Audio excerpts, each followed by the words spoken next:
The good book says that what is dark will surely come to light, and the armor of the righteous shines throughout the blackest night. We're shining the light through the dark until the lost are finally found. As I stand on the ground of this red, white, blue, we bring a voice to innocence and fight for justice all around. It's more than a feeling. It's the weight of the air, knowing that hope isn't just anywhere.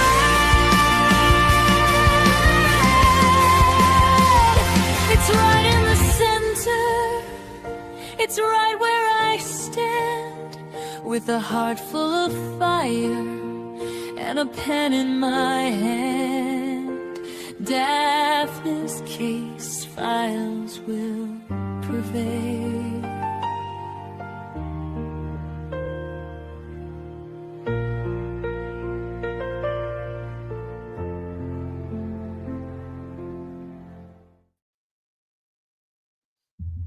Good afternoon. Welcome in, everyone. Hope everybody is having a great day. I appreciate each and every one of you for being here, and congratulations to those that received one of the 10 memberships that I handed out today.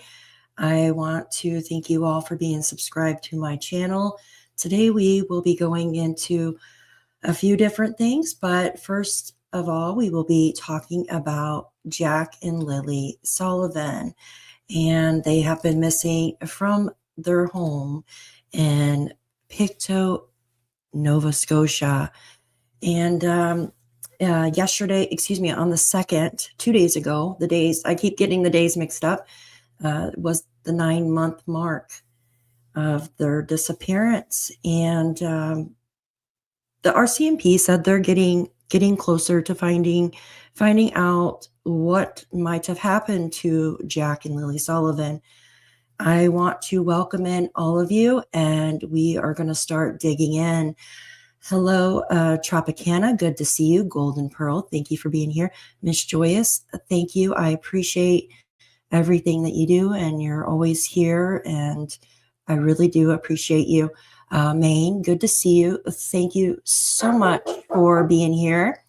Enoch, thank you for being here. Nerdy Girl, good to see you. I'm glad you could make it. Let's see, I'm going up. Angel Wings, good to see you, honey. Texas Woman, thank you. Good to be here. Daphne, I am a part of your replay crew. I'm so glad I caught a live. Yes, I am as well. And your doggy is really cute in your photo. Mama Sue, hello, good to see you. Thank you for being here.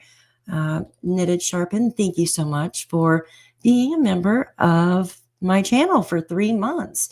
You are amazing. Thank you so much. Let's see. Did I miss somebody? I'm going up. Sorry. I've even got my glasses on and I still can't see.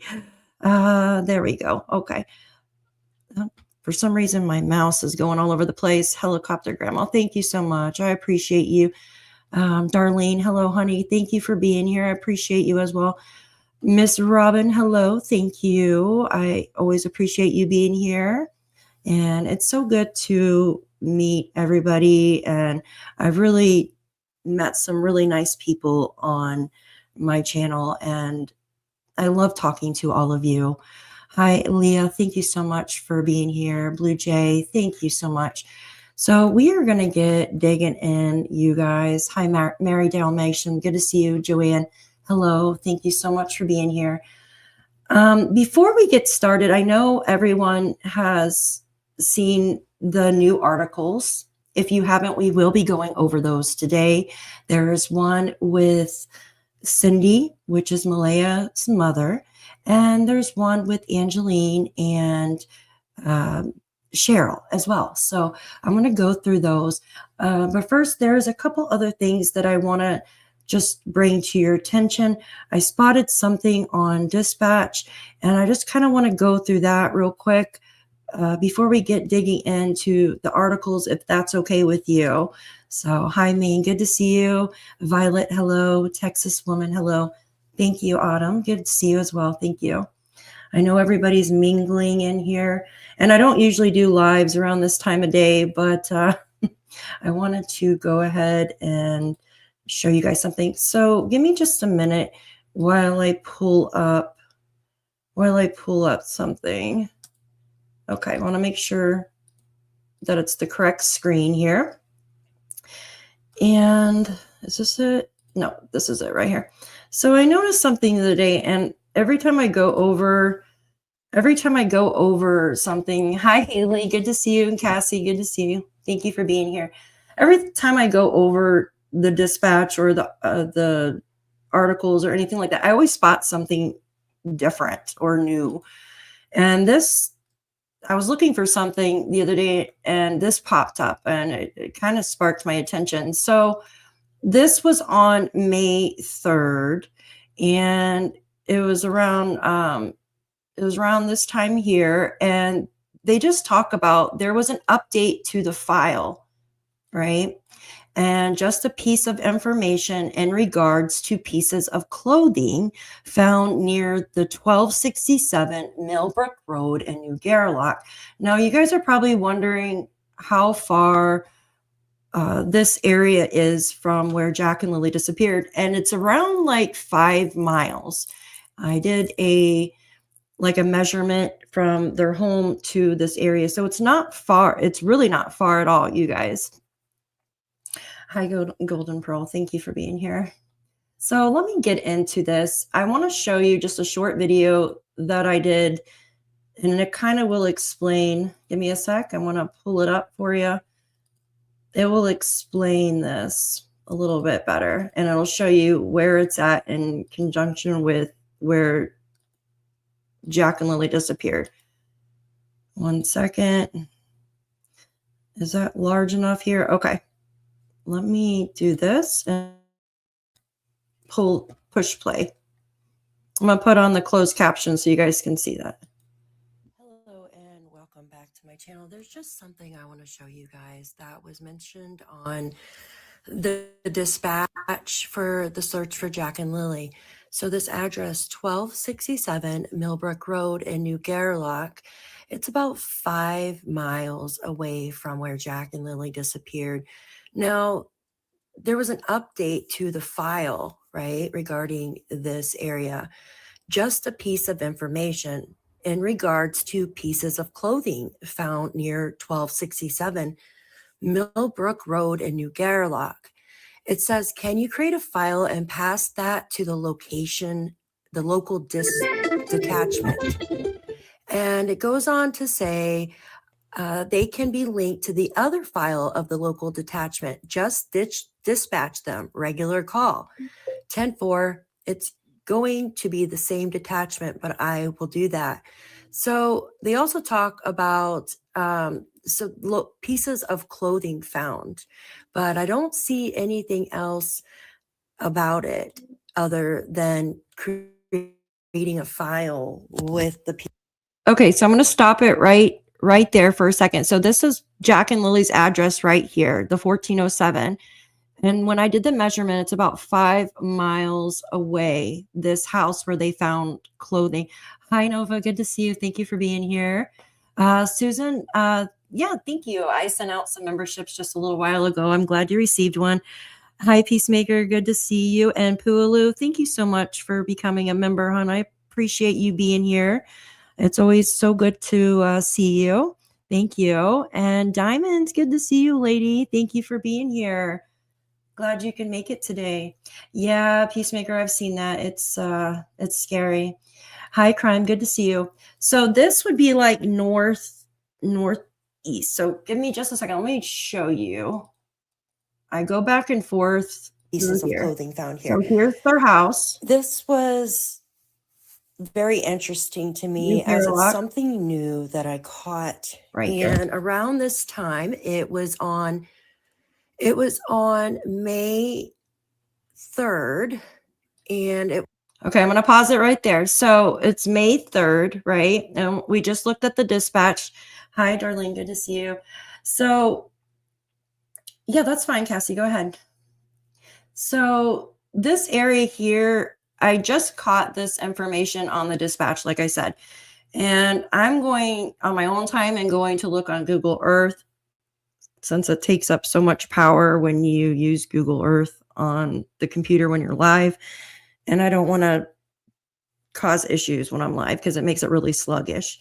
So I'm going to do it, and I'm going to kind of like inspect the area, but I don't think that there's a road view by this house. I could be wrong though, because it looks like it's a dirt road, and usually Google doesn't do dirt roads because they're not out there on 4-wheelers, you know.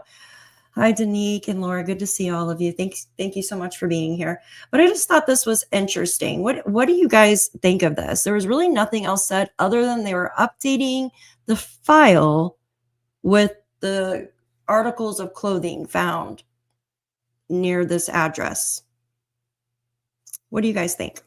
So for instance, if you're driving from Jack and Lily's home, right, and you're going north towards Larrig Road, and then you would go left from that road and down to Millbrook Road from there. It was around, let's see here, it looks like, so it's later on at night that they actually found this. Here, I'm going to back it up some so you guys can see it. So this is New Gairloch, right? You have Larrig Road up right here. And this is the home where they found the articles of clothing. So I'm going to remove this real quick. Give me just a second. I'm going to pull back up the dispatch so you guys can take a look at it, what it says. And this was on May 3rd. What do you think about this? Do you think nothing really shocks me anymore, Daphne? Yeah, right. I know, same here. So what do you think about this? Do you think something they found over here could be connected to Jack and Lilly? I don't know. I just found it to be interesting, in my opinion. So I know that they searched over there, obviously, because they spoke about it, right? Now, I want to take you and talk about, let me remove this. I'm going to pull up the document real quick. And hold on one second. Let me see if I can find it. There we go. Now, you remember in the document, they spoke about like pieces of clothing, and then they spoke about the blanket, right? And I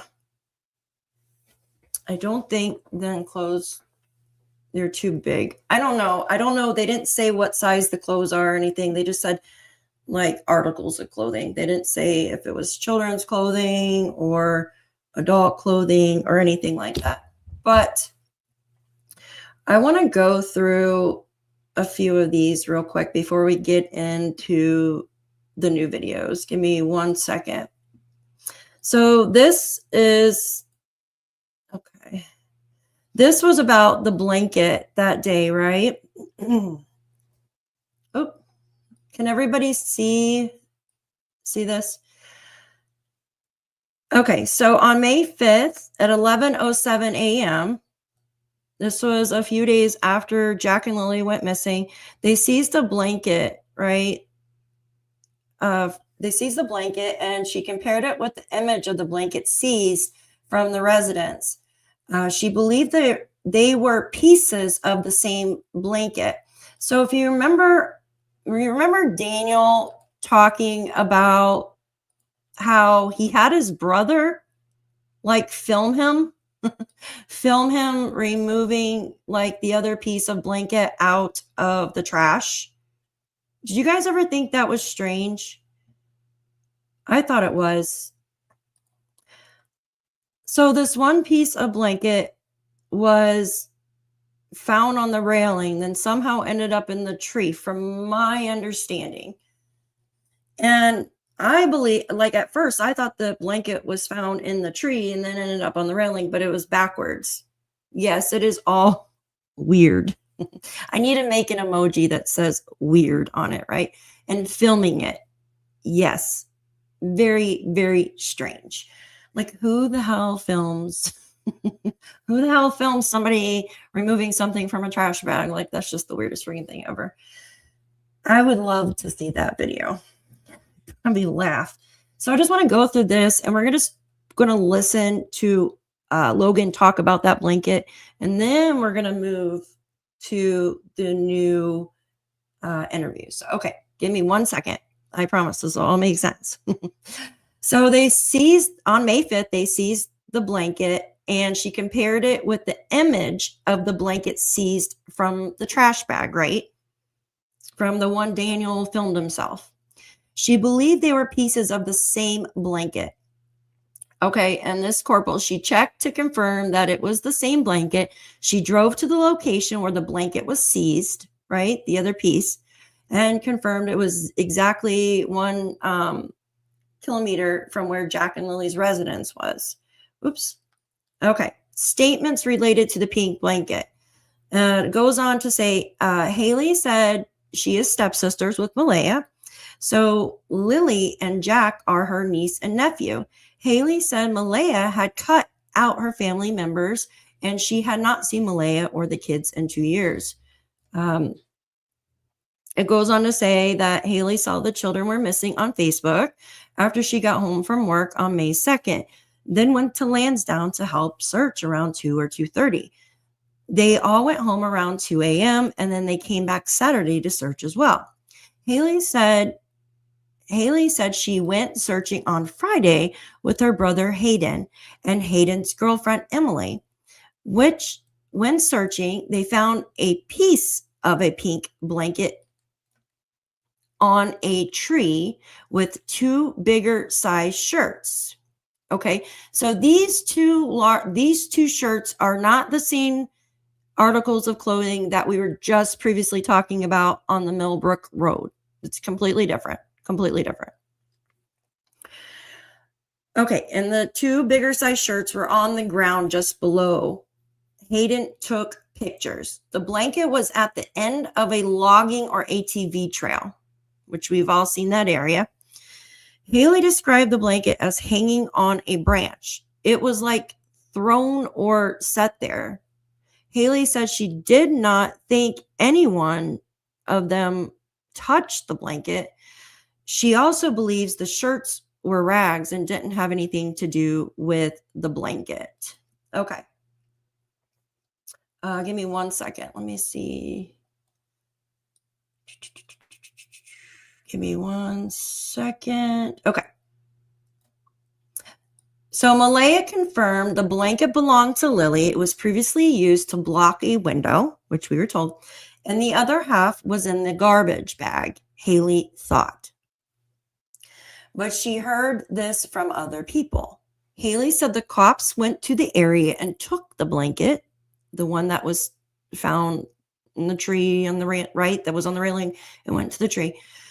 The canine came out and walked that trail. Okay. And then it goes on to say, Hayden said, which is Malaya's stepbrother, Hayden said Malaya is his sister, and Lilly and Jack are his niece and nephew. Hayden said he got a text saying the children were missing on May 2nd, 2025, so he went to Landsdowne to help. His grandmother, Patty, went with him. Hayden went with Haley and his girlfriend, Emily, to search. They drove around and Hayden saw a piece of fabric in a tree. He told his sister to stop so he could look at it. Hayden said it was a blanket on a branch. He said it looked like it could have blown there or something, or someone threw it there. He said the tree was small and bushy, more like an alder tree. He said the blanket was hanging 3 or 3.5 feet off the ground and hung up like a bath towel. He described it as pink, fuzzy, like a girly blanket. It was located right on the shoulder of the main road at the corner. He said they went right back and got the police officers who came to look at it. The canine unit came and took the dog up the trail. Hayden said he took a photo of the blanket on Emily's phone and went back to show Malaya. Malaya said it might be Lily's, but she threw it out in the garbage, right? Hayden said he did not know what happened with the blanket after that. Hayden said there was also clothes on the ground, but they looked old and ripped up. Hayden said his grandmother called Darren, right? Which this doesn't have anything to do with the blanket. So we're going to move on from that. Okay. So this is Hayden's girlfriend's statement about the blanket. So Emily said she is Hayden's girlfriend. They were staying at Patty's and she woke up to the phone call saying the children were missing. Can you guys all hear me? Sorry, it's a lot of reading, right? Thank you all for being here. Yeah, I would love to have that video of them filming the trash bag. Thank you all for being here. Okay, I'm almost done reading this, and then we're gonna go over to the video. So, where am I at here? Okay, so this is Emily, Hayden's girlfriend. This is her statement about the blanket. They went out there and started to help search, right? She went with Hayden and Haley in the woods. They drove around. They saw the kids' clothing hanging on a tree. They got out of the car and were looking at them. They didn't touch them because they thought it might be evidence. Emily said there were 2 shirts and a blanket. The blanket was hanging in the tree and the clothes were on the ground. Emily took photographs as soon as they got out of the car. They drove back and asked Malaya if the clothing belonged to the kids. Malaya said the blanket belonged to Lily, but the clothing did not. They then told the police, who went to investigate. Emily looked at the data from the photographs and saw they were taken on May 2nd at 3:24 p.m. And remember, like I was going by dispatch and I thought it was like around 3:45, so I was a little bit off there. Okay, so remove that. Can everybody hear me okay? Thanks, guys, for being here. Thank you. Okay, sorry, I was reading your, thanks, guys. Okay, let me get rid of this. And we're going to go back in time real quick. All right, pull this up. Give me 1 second. Let me figure out where the heck I'm at. Hold on. I did a timestamp so I would remember. Hold on. All right. Give me 1 sec. I just wish the computer would work a little bit quicker than it does. All right. Make sure the sound is up. All right. I think that should be good enough. All right. All right. Let's start from here. Now, this is Logan talking about the blanket. Thanks, guys. I appreciate you guys. Oh, have a good day, Miss Sherry. Thank you for being here. Thank you. And it's not just to Cheryl, but if you if you think something. I'm just gonna pause right here. So this is Susan from Hidden in the Fog. I'm gonna put her channel in the link. I appreciate her work. Hidden in the Fog. So credit goes to her. Sorry, I like to give credit where credit is due. Right here. Okay. There we go. All right. Oh, well, then it covers up the it covers up the thing. Hold on 1 second. I'm going to try to put a banner on real quick while this is playing, because I want you guys to be able to see the closed captions. All right. Like you just said, well, I was told it was on. That's absolutely fine. And that's valid. to say. Just make sure that you don't put across something as fact that you don't know as fact, but somebody told you, or something that you think. Just make sure you make that clarification so that everybody understands. Right, yeah. Did I see it on the railing? No. Did I see it in the tree? Yes. Did I see it in the garbage? No. No, but we, the cops know it was in the garbage. Yeah, There's no, a I- whole video I about it. haven't But- asked about yeah, it, but exactly. yeah, no. I seen it in the I tree did it. too. That's why I knew. You what? I said I was there when you found it in the tree. Like I was there 2 seconds after you guys found it. Yes, yeah. Logan, can I okay. ask you a question? Was the whole garbage bag taken? I'm just going to stop it right there for a minute. So we were talking earlier in Shan's chat about this, and we're like, how does a blanket get from the railing to the tree, right? Well, we know that there was a helicopter close by, and this helicopter actually landed. It landed at that black house on the corner of Landsdowne Road and the 289. That's where it was stationed. So, which isn't too far away from where the blanket is. So, could it have been that maybe the rotor wash from this helicopter maybe got winded up right there when the helicopter was taking off or going to land and blew the blanket from the railing into the tree or something? It's just a possibility. That's all, right? It's just a thought. Because like how it got confusing, why I thought it went from the tree to the railing, but it was from the railing to the tree. So it was kind of like, so you know what I mean? So who knows? But I just thought that could be a possibility. With the half of the blanket in the garbage bag that was torn open? No, see when Daniel found out about the blanket in the tree, because he was in the woods before knowing about it, and he found out after Malaya left about it. He went out to the garbage because we all mentioned the blanket. So he went out. He goes, I put that blanket in the garbage. I'm going to say about a week ago because it was ripped. So him and I forget who else. I think it was his brother. Went out, videoed it all, opening up the garbage and like checking around, and you could see it. So like we called the cops right after that. Like the RCMPs came right out after that. But yeah, it was in the garbage. The RCMPs came out and collected it and all.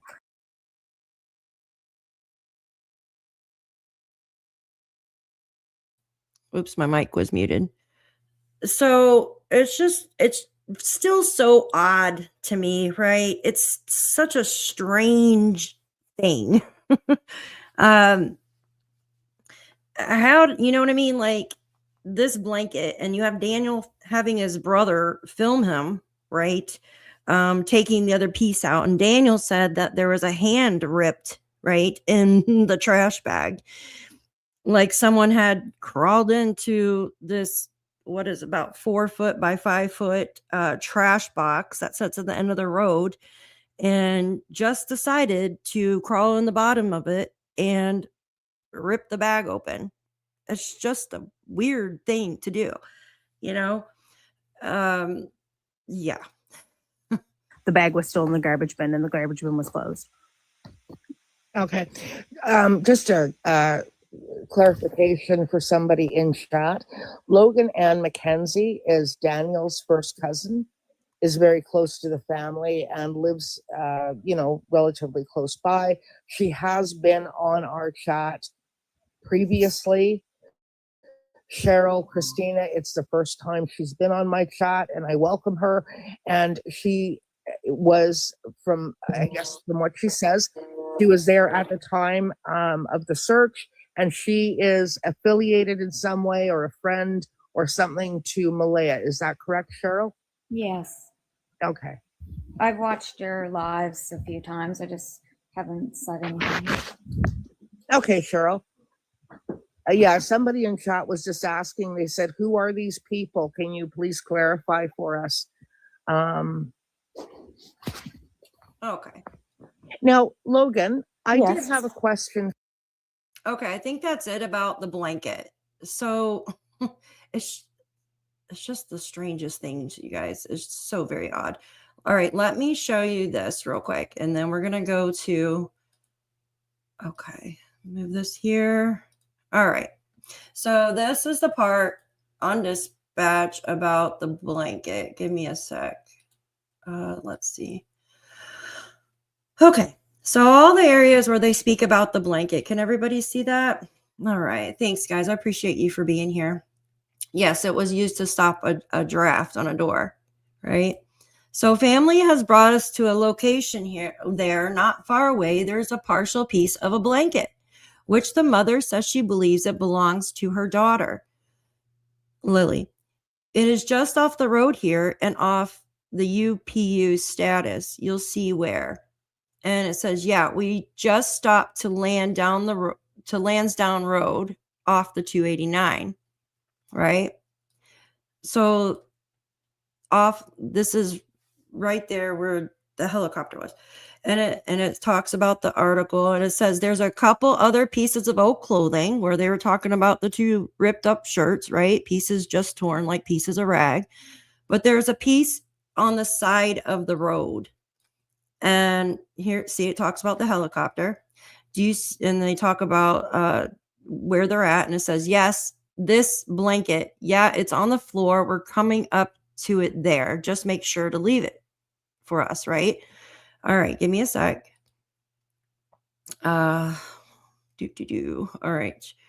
All right. And this talks about the canine unit, right? This is Colchester based calling the canine unit tasked to investigate the blanket, right? And it goes on to say that the dog, he went towards the main road there, and the dog didn't get a track or anything like that. And Bravo 3, she used the blanket, right? So just wanted to show you guys that. All right. One sec. Thanks, guys, for being here. I got to go. All right. Give me 1 second. I'm going to pull up this. I hope everybody's having a good day today. All right. Let's see. Give me 1 sec. I got to pull up. Where are you at? This is not the one I wanted. Okay. All right. Here we go. So let me make sure to put add in queue. Okay. Give me a second. I'm going to blow it up so you guys can see it. Remove that. Okay. Goodness gracious. So many steps to do everything. Okay. Let me blow this up so you guys can see it, and I'll put on the closed captions for you guys. Of children with soft smiles, frozen in time, now just memories. You wonder every day where they are. The mother of missing children, Jack and Lilly Sullivan, Malaya Brooks Murray, has faced intense criticism online for staying quiet. But now, 9 months after the children disappeared, her inner circle is speaking out. Her behavior to a lot of people may seem odd, but until you're in that situation, you really don't know how you would act. Robinson says Brooks Murray hasn't been doing well. She's lost weight, taking it day by day and out of the public eye. I guess if you know Malaya, that isn't out of the ordinary for her. That's just who she is. She was always quiet. 6-year-old Lily and 5-year-old Jack were reported missing from their home in rural Nova Scotia last May. It's a mystery that remains unsolved despite days of searches and an extensive investigation by RCMP Major Crimes. Brooks Murray's mother says the past 9 months have been torture. Cindy Murray didn't want to be interviewed on camera, but she told CBC the hardest part for her family is not knowing what happened. It's just a nightmare. I can't describe it. It's mental torture to figure out, like, how come it's taking so long. For a year and a half, Brooks Murray lived with her common law partner, Daniel Martel, in this home with Jack, Lily, and their baby daughter. As part of the investigation, police asked Brooks Murray and Martel about their relationship. Their statements are detailed in search warrant applications that were sought early on in the case. According to court documents, in the weeks before the children were reported missing, the couple had been fighting about money. An affidavit filed by RCMP to request a search warrant says Brooks Murray told police Martel would take her phone from her when she tried to call her mom, which would sometimes be physical and hurt. Martel told RCMP there was no physical violence. Robinson says the day the children went missing was the first time she saw where the family had been living. She was shocked. Just the condition of the house. I mean, she had left because we weren't leaving her there. On January 29th, Martel was charged with assault, sexual assault, and forcible confinement related to an adult complainant. Sorry, I didn't realize my mic was muted. Thank you, guys, for being here. I appreciate all of you. And Christina, thank you for becoming a new member of the channel. We appreciate you for being here, and thank you. I wanted to tell you guys something. So this one thing, so Daniel said he had a 2-hour interrogation on the blanket, and this was in December, right? And I just want to kind of go through a little timeline with all of you, right? So we know that the human remains dogs came out in October. Then we know that in November, mid-November, we had Please Bring Me Home come out and search, correct? Then in December, we had Daniel go in for a blood, to get his blood drawn for he said it for the blanket, right? He said it, I believe it was about the blanket. But do you think they're just now going to take his blood for that blanket when they've had the blanket since like right after Jack and Lilly went missing? I just thought that was quite strange. Also something, I know I have the message somewhere. I remember Daniel saying that he denied that the blanket belonged. Let me see 1 second. Hold on. Okay, I have it right here. It says here, let me actually just show you guys this. I'll show it to you so you guys can see what I'm saying. Hold on 1 second. It says Martel confirmed that on Monday night, the Mountie showed him shirts, a blanket, and a water bottle found during the search near Gairloch Road. But he said none of the items belong to either child. Do you remember that? And do you remember, like, Daniel said something earlier on where I'm just going to remove this real quick, the video, give me a sec, where he said that he didn't want to say that the blanket belonged to Jack or Lilly because he didn't know if Malaya had put it there. Do you guys remember that, or am I crazy? Hey, Squid, good to see you. Thanks for being here. Do you guys remember that? Very strange. His DNA is expected to be on something in the house. Needed blood makes... Yes, exactly, Cass. Exactly. Yeah, I wish they could have got the cadavers earlier, too. So I have this right here. You guys remember that? Yes? Okay. I know I must have that somewhere where he said he didn't want to admit about the blanket. Let's see. I was looking for it in my all my stuff here, but let's see. I know I have it somewhere. All right, and then I have another message from Daniel. It says, RCMP removed the blanket from the garbage. I made the call. So, hi, Leslie. Good to see you. You're not late, hon. I just thought that was just quite odd. Right. Why would he deny the blanket? Why? All right, give me a second. Let me add this back so you guys can watch it. And I have the closed captions on. He has not responded to requests for comment on the charges, but in early January, he sat down for an interview with CBC. Martel says RCMP took a blood sample from him in December, and he says there was a box checked on the consent form that said no criminal involvement. I've known for, since the start that I'm 100% innocent, but to see it visually with my own eyes, it was a big thing. Cute. Cindy Murray says RCMP don't provide many details, but as time ticks on, it's harder to be patient. I hope that they're checking every avenue and doing as much as they possibly can. The head of major crimes in Nova Scotia says it's not easy keeping his cards close to his chest, but they have to protect the investigation. As far as I'm concerned, it's not going to be a cold case. This is a case that needs to be solved. So we will pursue every avenue available to us to ascertain what happened with Jack and Lilly. Ali Thompson, CBC News, Halifax.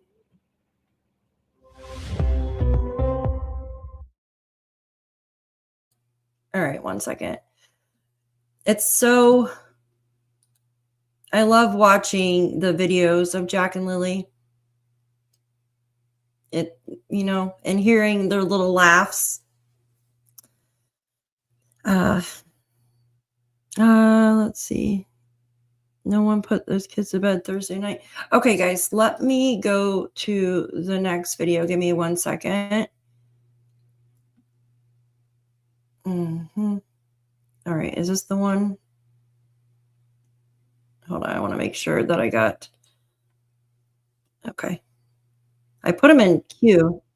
No, don't play yet. Hold on 1 second. Hold on 1 second, guys. I'm trying to find the video. Sorry. Now playing. Hold on. Which one did we just play? That was this one, right? No, this one is the one we need to play. Okay. Okay, pause. Okay. Come on. My computer is slower than a dinosaur. Okay, out of stage. Okay. All right, which tab do I need to open? This one? I'm going to put on closed captions. She's just trying to take it Closed captions. There we go. Oops, they were already on. All right. day by day. So Angeline, you've been friends with Malaya since childhood. Yep. And Cheryl, you're a friend, but also very close family as Yeah. well. Can you walk me through May 2nd when you learned they were missing? I learned on a Facebook post. Me, my sister, and my friend were fishing, and I just happened to scroll Facebook, and I saw the post from the RCMP that Lilly and Jack were missing, and we decided we would go over and help look for them. Before we got there, we thought that they would have been found. These situations are usually resolved quickly. How would you describe the scene that day? Chaotic. It was very chaotic. It was busy. A lot of people, neighbors, friends, all kinds of different search and rescue. It was very stressful. And that was your first time there? Mm-hmm. Yeah. Can you walk me through when you learned about their disappearance? Where were you? I was at work when I learned about it. The notification popped up on my phone. I don't think I looked at it right away because I didn't look too deep into it. But then my coworker at lunchtime, she brought it up and she started reading like the whole thing out loud. And when she said the two names, I was like, hold on, like, wait a minute. And I just grabbed my phone and called Malaya. And I was like, are your kids missing? And she said yes. And she was very upset. Like, you could tell through the phone that she had been crying about it. Yeah. And you were working. Did you go there that day? I didn't that day, no. And Cheryl, I mean, for you, you were there. How was she doing that day? There was a lot of ups and downs. I think herself, she thought that the kids were going to be found and that it was going to be resolved fairly quickly. And I don't think it really set in until later that night that, something wasn't right. And so the blanket that was found, were you there when that was found? I wasn't there when the blanket was found, but I was taken to where the blanket was found, and it was still in the tree at that point when we had walked up. Can you walk me through that? What was the blanket? What was the deal there? It was just a piece of Lily's blanket. I guess it was used to cover a hole that was in like the window or door where cold air was coming in. And the piece that was in the blanket was hung over the back railing, and the other piece was thrown out after they were done using it. I think late spring. And then it was found in the tree a couple kilometers up the road. What did you think about that? I found it odd, very odd, that it would go from the house to the tree. I'll ask about the boot print. So, Angeline, you've been fixated on this case and know the details. What do you make of the boot print that matches Lily's foot size and boot print? Okay. I just want to pause it there for 1 second because so they just spoke about the blanket, and I just want to say thank you, everyone. If you're just now joining us, if I missed you, I appreciate all of you for being here. You guys are amazing for spending your afternoon with me. Thank you so much. And Angeline, right? I believe that's her name, Angeline. She seems like a really, really nice person, right? And she actually says in this clip that you guys are about to listen to exactly what I've been saying this whole time about the boot prints, right? It's just a cluster. There's nothing leading. There's no footprints leading up to this cluster or leading away. So it's not like they beamed down, right, and decided to just jump around and then beamed back up somewhere. It sounds like to me that's an area where like maybe they like had, when they were out searching, they had the other child or something, because that, excuse me, I'm going off on a tangent. So that the bus driver had, and I'm not saying it was the bus driver's children, but the bus driver's daughter was the one, I believe, that told him that Jack and Lily were missing. The bus driver's daughter is actually best friends, from my understanding, with Lily. So they're like the same age. Now, we know that the bus driver's wife was out there on a four-wheeler with a child, right, around the same age, from my understanding. If I'm wrong, someone please correct me. And this child had to use the restroom. That's what was said. So it could have been that this was the bus driver in the area and they got off in that one location. Because why was that mentioned? Why was that actually mentioned, right, in the first place? Unless it has something to do with the boot prints found. But I'm going to continue the video, guys. It was a clump of them. It wasn't like a trail leading up to like a set of footprints walking up anywheres. It was a clump. Oh, so it was multiple footprints, not just one? Oh, okay.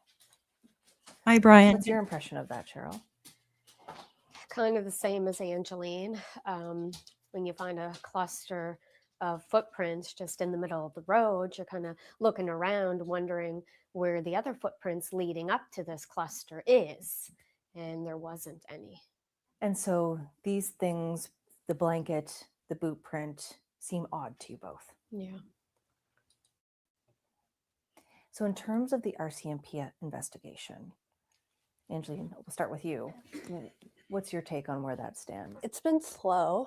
I don't know why it's been slow. Like, I don't know if it's because of the lack of evidence they might have, or if it's just because it's like a really peculiar case. I'm sure that's part of it. I'm just wondering that if they were able to step back and look at it from like maybe more of an abduction, like something more criminal, if they would make any more headway than what they have by viewing it as a missing persons case. Do you? So, from my understanding, hey Shan, good to see you, girl. So, from my understanding, keeping it as a missing persons case, they have more leeway, from my understanding. Okay, one second. Let me figure out how to turn this back on. Believe it's criminal?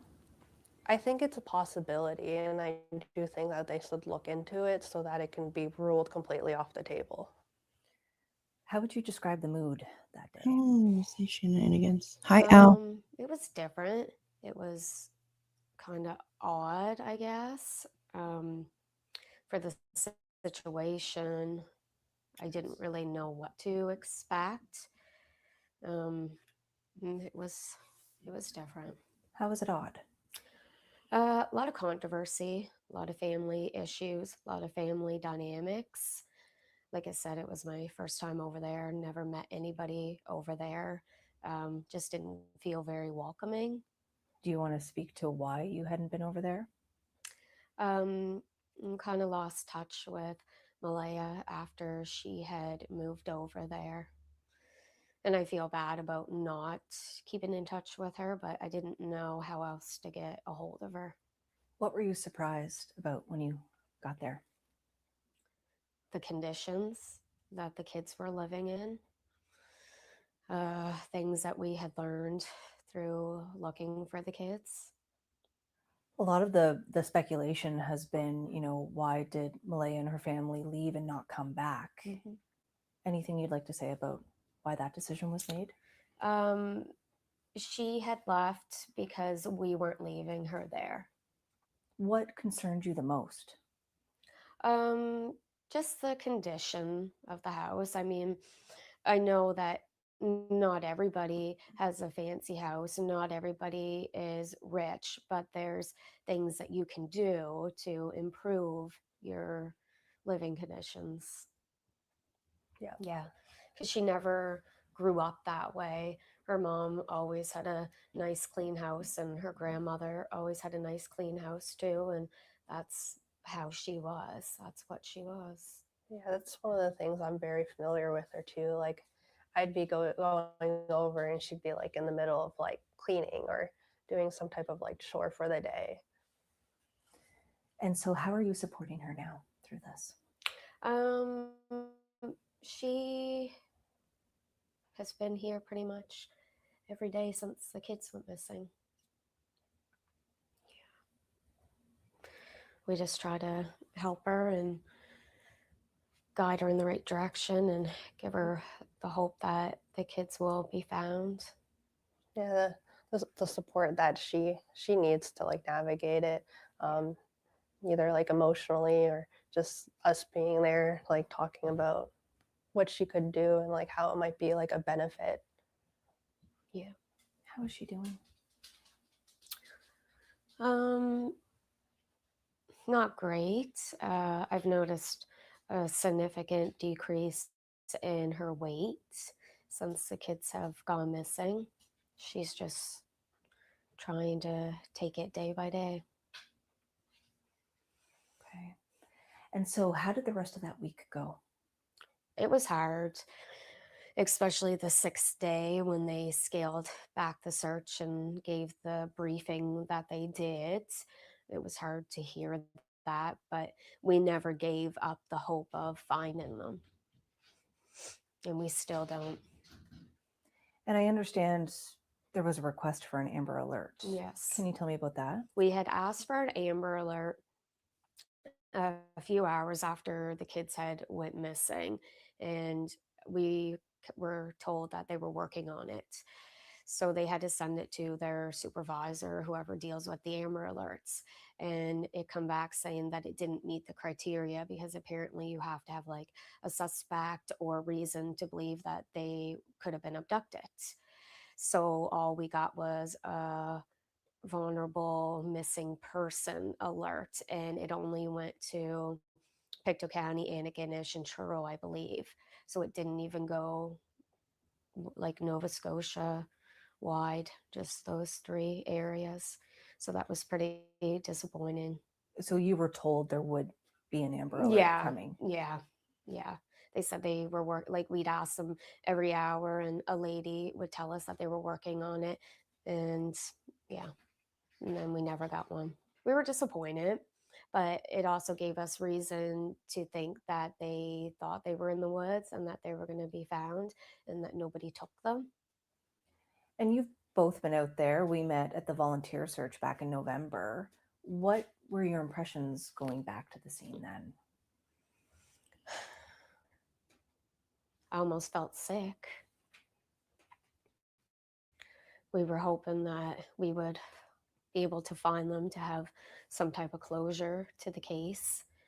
But being out there gave us a little more insight of the area, where it wasn't as busy that day as it was on May 2nd. So we were able to really look around and get a feel for, you know, what the woods was really like. And so leaving there, what did you feel? We felt a lot of disappointment, but also a lot of relief. We didn't find them, so it gave us hope that they're still okay. Did you leave there with the impression they weren't in the woods? Yes. Yeah. Did you go through the woods with the lens of 2 little children navigating that, and whether that would be possible? We did, like the cliffs and the hills and the water, and the amount of times that we had fallen. A number of us fell. There was a few injuries throughout different teams. Yeah, it's hard to think that they could have navigated any further than a kilometer, really. And so now that we're more than 8 months into this case, how is everyone doing with this? It seems like it gets worse every day.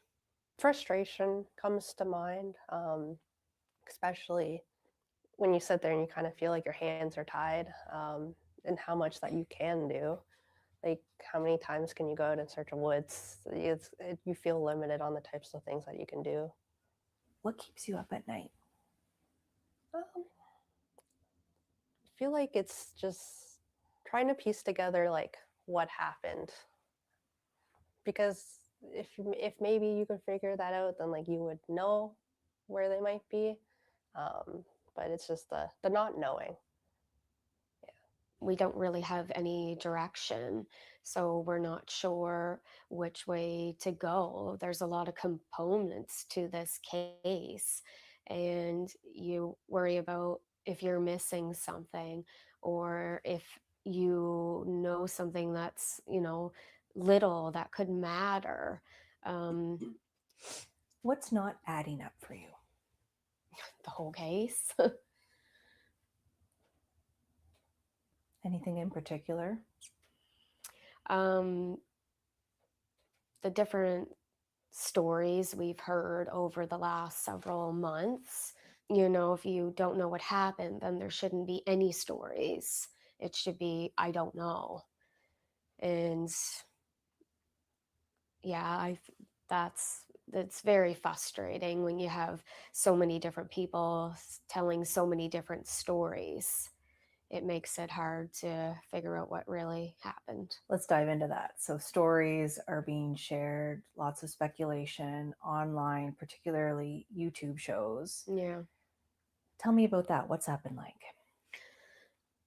The internet can be a great thing, but it also can be a really terrible thing.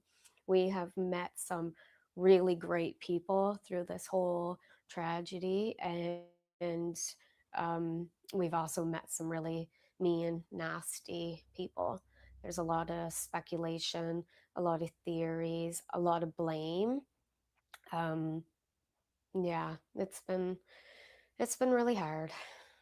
It's definitely toxic is the word to use, and frustrating. It can take away from the main point of the case. But at the same time, at the end of the day, I guess you don't know what little thing might come up on there that could actually benefit it. How has it affected your life? Probably in the fact that it's can be time consuming. I've had people post my address online. I've had people sit across the road, take pictures of my house. Just a lot of nasty things. In the beginning, a lot of people blamed us for having the kids. A lot of people don't know the dynamics around the situation and know that we didn't speak to Malaya for almost 2 years prior to the kids going missing. We didn't know where she lived. For you, Angeline, seeing your best friend going through this, what's that like for you? It's definitely highlighted seeing how her world has like turned upside down. It's where I look at the social media a lot. It's seeing the lack of like empathy, or like the lack of people wanting to be open-minded and understanding, and like constantly blame her. I find that's what really bothers me the most. But at the end of the day, like, they don't know her. I know her. I'm a stranger to them. Like, how are they going to trust my word? And I'm gonna pause it right there. Did someone said their thing disappeared or something? I'm so confused. I was trying to read, but the chat is still going by fast. Miss Joyous, thank you so much for your 5 gifted memberships. I really appreciate you for being here and being a mod for me as well. You always work so hard. Thank you so much. And guys, I slowed down the chat because I know everybody's eyes were going crossed. So I hope that if it's still going by too fast, I could put it on like 45 seconds or something. Just let me know, guys. And if you received one of those gifted memberships from Miss Joyous, please tell her thank you. And we appreciate her. Yeah, let me know if Angel says my wrench keeps disappearing. Oh, I see it here, but I'm not looking in the other chat. I'll look in on my phone and see. I see it on the StreamYard chat. Yeah, Daphne, where is Maud's wrenches? I see them on my end. I'll look on my phone. Huh, that's weird. Yeah, I see it on you guys. You see it too? Huh. I don't know. Maybe I don't know. YouTube's been real strange lately, you guys. Like I'll go into even my own live chat and it says I'm not subscribed to my own channel. It makes no sense. But there's a few more minutes, like about 5 minutes left on here. We'll go through that, and then I have some stuff I got to show you. have people who turn around and say, well, you think you might know someone.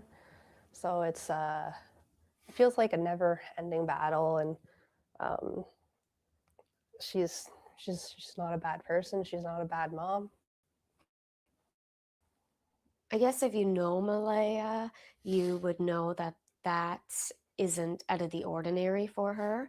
That's just who she is. She was always quiet. She was never a confrontational person. She's like very shy. She only likes to talk to certain people. She doesn't like to broadcast herself. She's just, if you know her, then that's just the way she is. And I know that her behavior to a lot of people may seem odd, may seem different, and it may not be what a lot of people would do if their 2 kids were missing. But until you're in that situation, you really don't know how you would act. A lot of the speculation is towards Malaya, that Malaya knows where the kids are, that she had something to do with their disappearance. Some people have even gone as far as to say that she murdered them, or that they're on the reserve being hidden, which is absolutely insane. If people don't think that the RCMP haven't looked into that after 8 months, it's just beyond me. And how does the intense spotlight internationally for this case contribute to that? In some aspect, we think it's good because we want to keep them out there. We want people to see them, especially if somebody did take them and somebody just happens to see them and then sees that they're online, or if Jack and Lily are watching TV themselves and they see somebody and know that, somebody's looking for them, that we're still looking. Yeah. What would you like the public to know? We'd like them to know that we're still looking for Jack and Lily, and just because we're not online broadcasting everything that we do doesn't mean that we're sitting behind the scenes not doing anything, because we've done our own searches. We've done posters, we've done, a lot of things behind the scenes, but we don't feel the need to have to tell the internet and the public everything that we're doing to keep their name out there. We're not looking for the attention. We're trying to keep the focus on Jack and Lily. As the 1-year anniversary hovers there, what's the goal going towards that? To hopefully find them before that. A year is a long time, and it's hard to believe we're almost at that point. It's hard not knowing. It's hard to think that they possibly could be in the woods and that we may have missed them, or that somebody took them and they could be anywheres after 8 months, or, the possibility of somebody hurting them. It just, all those things you think about constantly. Do you ever have a day when you think, okay, this must be what happened? Or All is it the time, yeah. And then does that change? It does, yeah. You always see something new and you're like, oh, well, maybe this happened. And then you go back to square one, and yeah, we're almost at a dead end, basically. But when it comes down to it, it's just not adding up. No. It didn't from day one. Cheryl, what's making you tear up right now?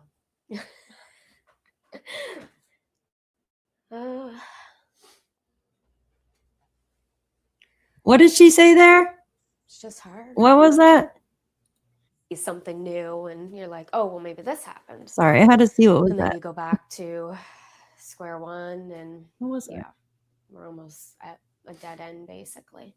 But when it comes down to it, it's just not adding up. No. It didn't from day one. Cheryl, what's making you tear up right now? Joe, what's making you two up right now? What was that? What is that, Joe? Oh, thank you, Nova. Oh my gosh, I heard it and I'm like, well, my brain isn't connecting. Okay, what's making you tear up right now? Okay, thank you. I couldn't understand it. And I'm like, well, let me look at the closed captions. Yeah, guys, if you're on your phone and see a shield next to, that's the mods. I guess, hey, Shannon, thank you. Driving. I know, I was always driving earlier.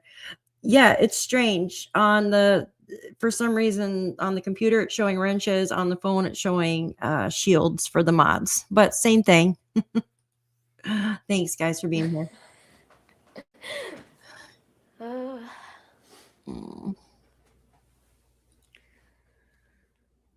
It's just hard. You try to hold it together.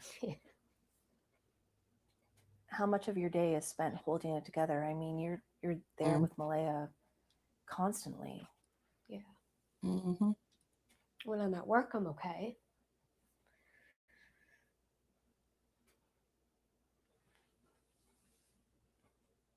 You keep working to keep some level of normalcy. Yeah.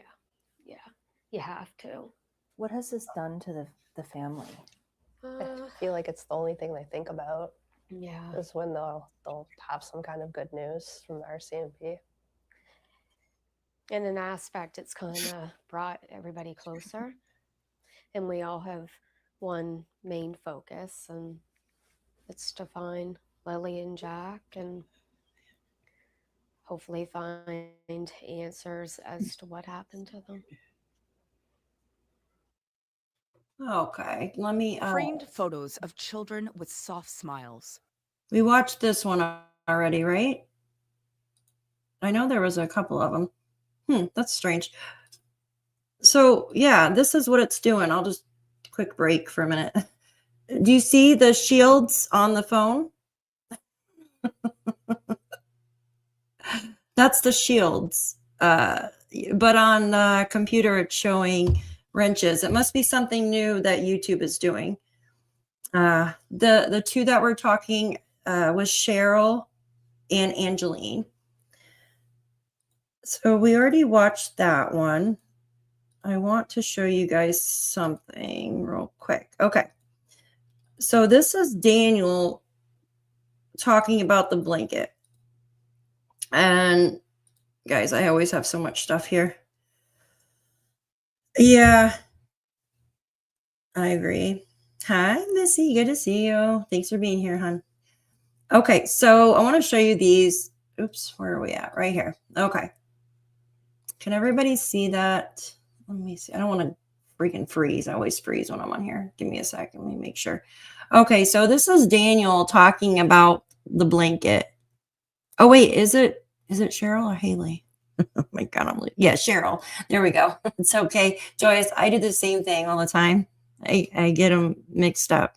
Yeah, they're speaking for her. Hi, Trail Hiker. Good to see you. Thanks for being here. So these right here, I'm just going to go through these real quick. So it says, this is Daniel. He said, who searched for 20 minutes and found it? So it's like he was blaming Malaya's family. We remember that, right? He's like, it doesn't fly to where the boot print was located 1,000 feet away. Come on. Who happened to stumble upon it? Right? Who happened to stumble upon it? Come on now. Like, seriously? It's just nuts, guys. And then it goes on to say, I'm the one that told media we're seen the day before I released the blanket evidence, and still people think the worst. No, you denied the blanket because I just showed that. Didn't I just show you where he denied the blanket belonged to Jack and Lilly? Or am I losing my mind? Wait, give me a second. Didn't I just show you that? Hold on. This is from the media. Martel confirmed that on Monday night, the Mounties showed him shirts, a blanket, and a water bottle found during the search near Gairloch Road. But he said none of the items belonged to either child. What? All right. No. Goodness gracious. All right. Let me add this back here. Okay. So I am the one that told media it was seen before I released the blanket evidence, and still people think the worst, right? Oh, goodness gracious. No. RCMP removed the blanket from the garbage. I made the call. I'm just going to read all of the blanket stuff. Okay. This is where he talked about the old park, but the blanket part's down here. Mom's timeline talking about Janie is considered the gold standard. This is from Sonny's. The gold standard, you guys. I didn't know there was a gold or silver or platinum standard when it comes to timelines. Did you guys know that? Hi, Sammy. Good to see you. And my fingers aren't working either, Blue Jay. They're frozen for some reason. It's stinking cold. It says, Malaya said the timeline is off and investigators have the right one. Mom's is the same investigators have. When you say first, I said it wasn't the blanket, then it was. That's a miscommunication. Dude, you said that it didn't belong to Jack and Lilly. You said it didn't belong to Jack and Lilly. You even told the media. Oh my goodness. There was two blankets. The tree one that grew wings and flew up the road, And then there was another one brought to my attention by Officer Carol Mason that was also a pink, but was not Lilly's or Jack's. So that's the start of the second pink blanket. I still have not seen any kind of information about a second pink blanket, you guys. I haven't seen it in the dispatch. I haven't seen it in the documents I have not seen any talk about another pink blanket. Am I crazy? Didn't Hayden's girlfriend say the t-shirts and bottle were found? Yes. Yes, Nova. Yes. Absolutely.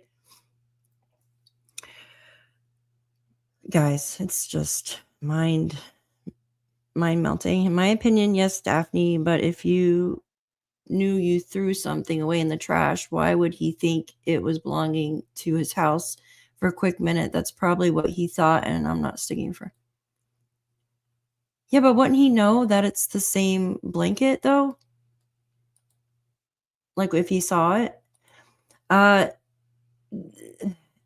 right. I still remember that I sat on the bed. I gave Malaya a hug. Oh, no, that's not part of the blanket. Hold on. Okay, this right here. The other part of the blanket was seized, right, from Malaya and Daniel's house on May 4th at 9:09 p.m. It was located inside a trash bag at the end of the driveway. All right.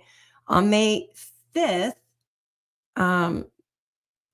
the corporal showed up and seized the blanket, and she compared it with the image of the blanket seized from the residence, right? She believed they were pieces of the same blanket. And they checked to confirm it was the same blanket. She drove to the location where the blanket was seized. She confirmed it was exactly 1 kilometer, whatever, tomato, from Jack and Lilly's residence. Here's another one. The blanket site was searched multiple times. The pipeline where the footprint was found multiple times. The dogs also did the property here multiple times, multiple days. Now, I'm just going to read this. Goodness gracious, a lot of reading, you guys. I need like 2 pairs of freaking glasses. Yes, Cindy, thank you. Yes, that is the one that Belinda found. Yeah, and that's what he said too, that he had thrown the blanket away because he said mom said not to fill the trash bag too heavy. In the documents, it says Malaya threw the piece away. So it's like, it would make one think that there was 2 pieces of the same blanket being thrown away in the trash. So it's just really confusing. Oh, goodness. Jamie is a full standard than our platinum.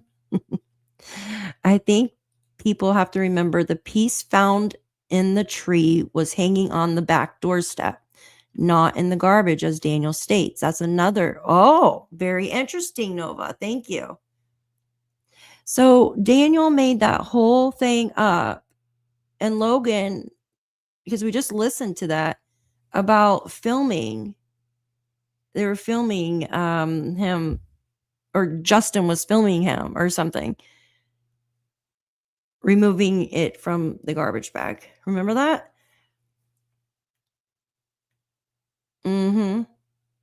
Okay, so this, I'm just going to read this to you guys. I have a few more to show you. This is Daniel on November 17th. So this was like a day or 2 after Please Bring Me Home went and searched. This is a month after the human remains dogs went on the property. He says, I want to make this fully known. Don't downplay the intentions I have towards finding them safely, talking about Jack and Lilly.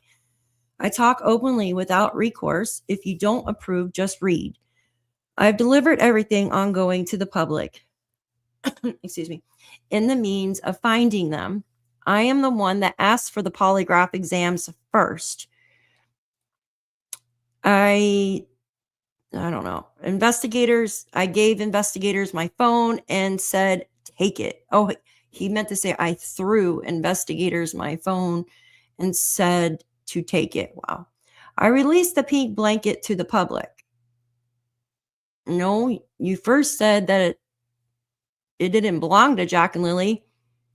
And then you said something of the matter of the fact that you didn't want to say it belonged you didn't want to say it belonged to Jack or Lilly because you didn't know if Malaya had put it there. I remember that.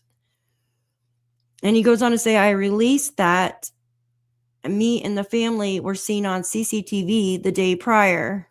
Okay, talking about the Dollarama. I released my polygraph results. I still continue to inform the public. The perspective is one's to choose. I do these interviews and talk openly because there is no other choice. I do it for Lilly and Jack because I should. If you look closely, it's either me or Belinda raising the awareness, no others. They don't have the willpower to stand up and raise awareness for what we all want. Reputation means nothing.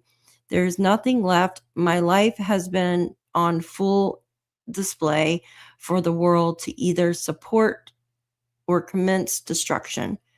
But by attacking me, you're attacking the closest voice they have. I seek the truth just like everyone else in this group.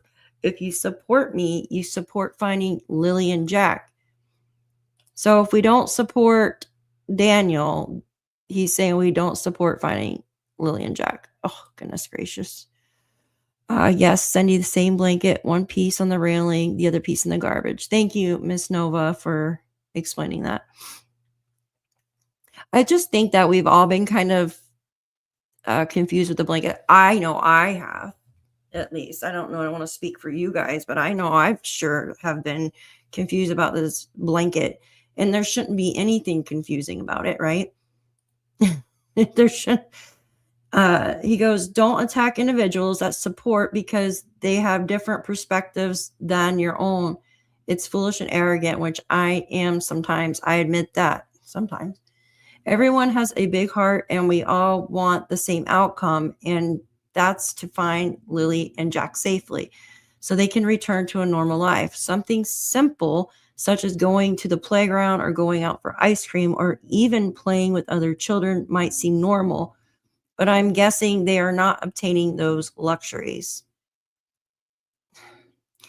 I'm not aware of the location, but I think we all know they are not running freely or simply enjoying kid things. Support or attack the goal from the beginning. It's fine, Lilly and Jack.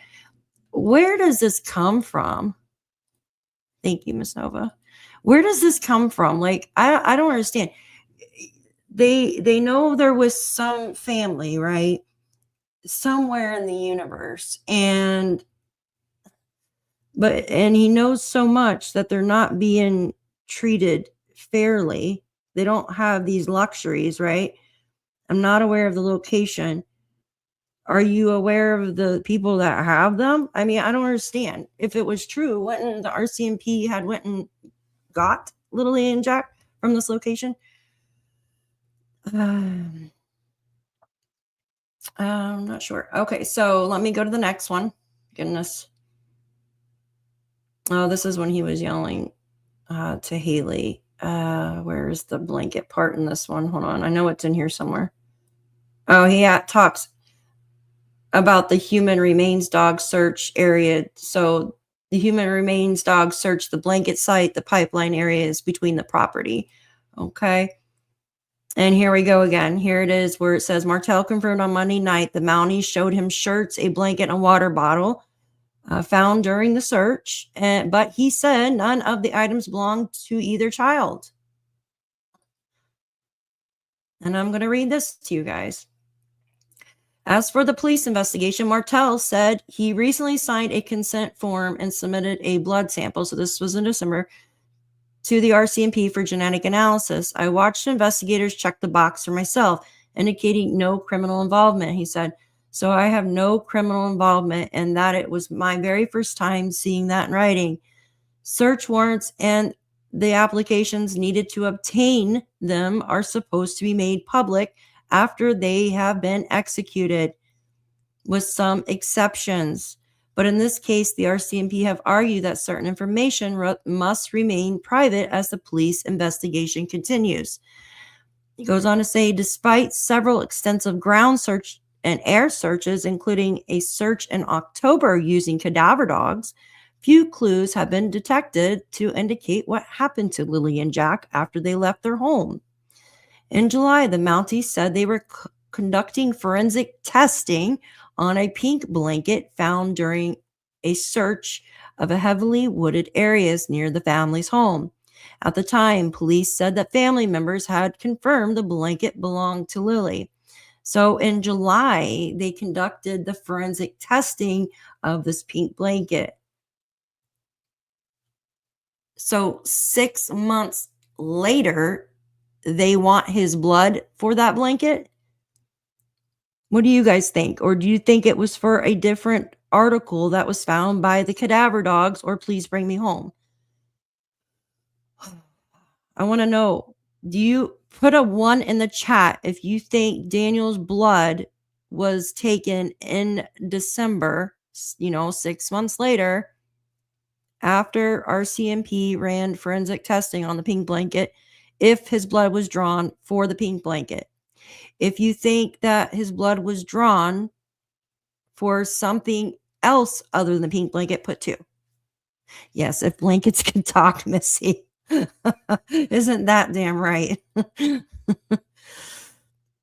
1, just guessing. Okay. 2, okay. I'm just seeing like what page everybody's on. 1 and 2. Yeah, 1. Okay. 2. Okay. 2, something else. Okay. Yeah, I feel, I don't know how long it takes their behavioral science, their forensic testing to complete there. Do you think it takes 6 months to check something and find something on there? Or do you think something new was found maybe in October when the cadaver dogs came and they tested that, and that's why his blood was given? See all the above. There you go, Cassie. There you go. The dogs. Okay. Thanks, Brian. All right. Yeah. 2 as well. All right. So we're all kind of, for this charge, January 26th. Yeah. Yeah. I think it has something to do absolutely with the charge on January 26th, excuse me. Blanket and bath mat. Yeah. Yeah. You guys are so funny. All right. So, where am I at? Shoot. Okay, I'm just going to finish this and we got a couple more I want to show you. If I remember where I'm at here. Okay. In August, the Mounties released a search warrant documents and indicating that the family members had found the blanket in a tree on Landsdowne Station Road, which was Landsdowne Road, right? Which we were told Landsdowne Road, on May 2nd, and it's a kilometer from the family home. Police later dispatched a tracking dog to the area, but the animal was unable to pick up a scent per the documents, right? But on May 4th, police found another piece of a blanket inside of a trash bag at the end of the driveway of the children's home. Found another piece of the blanket. Okay. All right, let's see. Oh, that one's close to the bottom. During the interview Thursday, Martel said the blood sample he submitted would be used to test something on a blanket, but he did not provide details. He said a blanket, but it looked like the blue blanket didn't have anything on it. Miss Belinda said that it looked like it was new, like it was clean. It had just been washed. Crime, thank you so much for your super sticker, dear. I appreciate you for that. Thank you so much. Oh, Melissa, you're welcome, dear. I like your little bee thumbnail. It's cute. Thanks, sweetie. Likely 6 months. Okay, thank you, Brian. Yeah, I'm not sure. I didn't realize how long it took. So nobody claimed the bath mat. The clothing was someone's child. Absolutely, Dodie. So Brad said that the shirt, right? The shirt and the blanket belonged to his family. And the bath mat was not his, but it was all rolled up into like what looked like a baby laying on the side of the road, which was creepy in itself, right? All right, so I keep clicking on the wrong one. All right, this one is done. Now here's another one. This might be actually the same. Hold on. Okay, Did I read this one yet? So tired. Okay. Yeah, so this was talking about the blanket was located in the trash bag at the end of the driveway. And she compared it with the image. I think we read this one. Believed they were the same. Okay. She believed they were the pieces of the same blanket. So the one found on Landsdowne Road and the one in the trash, same thing. She confirmed it was exactly, from the residents. So 2-hour interrogation on the blanket, Daniel said. Whew, it's a lot of reading, you guys. All right, give me 1 second. Now, I want to talk about the boot prints. Let's get off the damn blanket for a little bit, right? And yes, if blankets could talk. If blankets could freaking talk, I'm telling you. All right. I want to, here, let me cancel that. I want to show you guys something real quick. All right. We are going to go back to the boot prints. And I know this has been another weird, I'm going to keep saying it, weird thing that's going on with the boot prints, right? The blanket and the boot prints, just all freaking weird.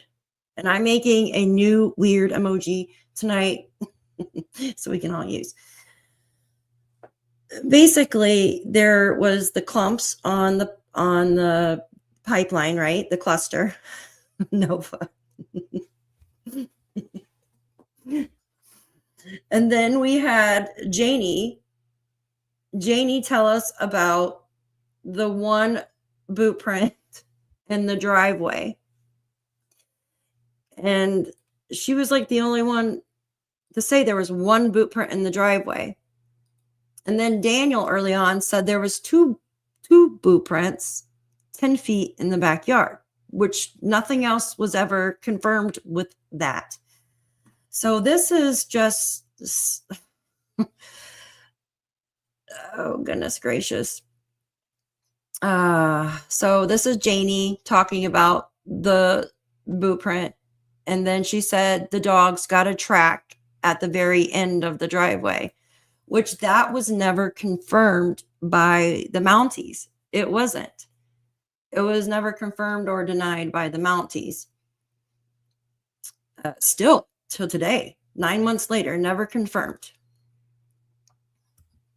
Oh, hi, Pam. Good to see you. I hope you're okay. Oh, goodness gracious. So let's do this here. I know you guys are probably not going to want. I want to do something real quick. Give me a sec, guys. Let me just put that on there for a sec and go here. My computer is so stinking slow. Come on, let's go. All right. Okay. 1 sec. Let me pull this up.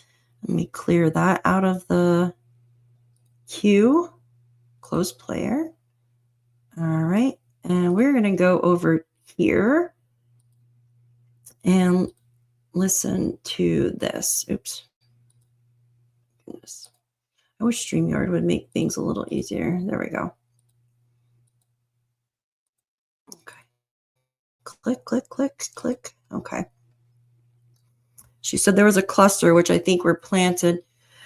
You know, I thought that they maybe were planted, but now I'm thinking it was a child, because we heard that there was multiple children out there, right, guys? And one was let off of the four-wheeler to use the bathroom.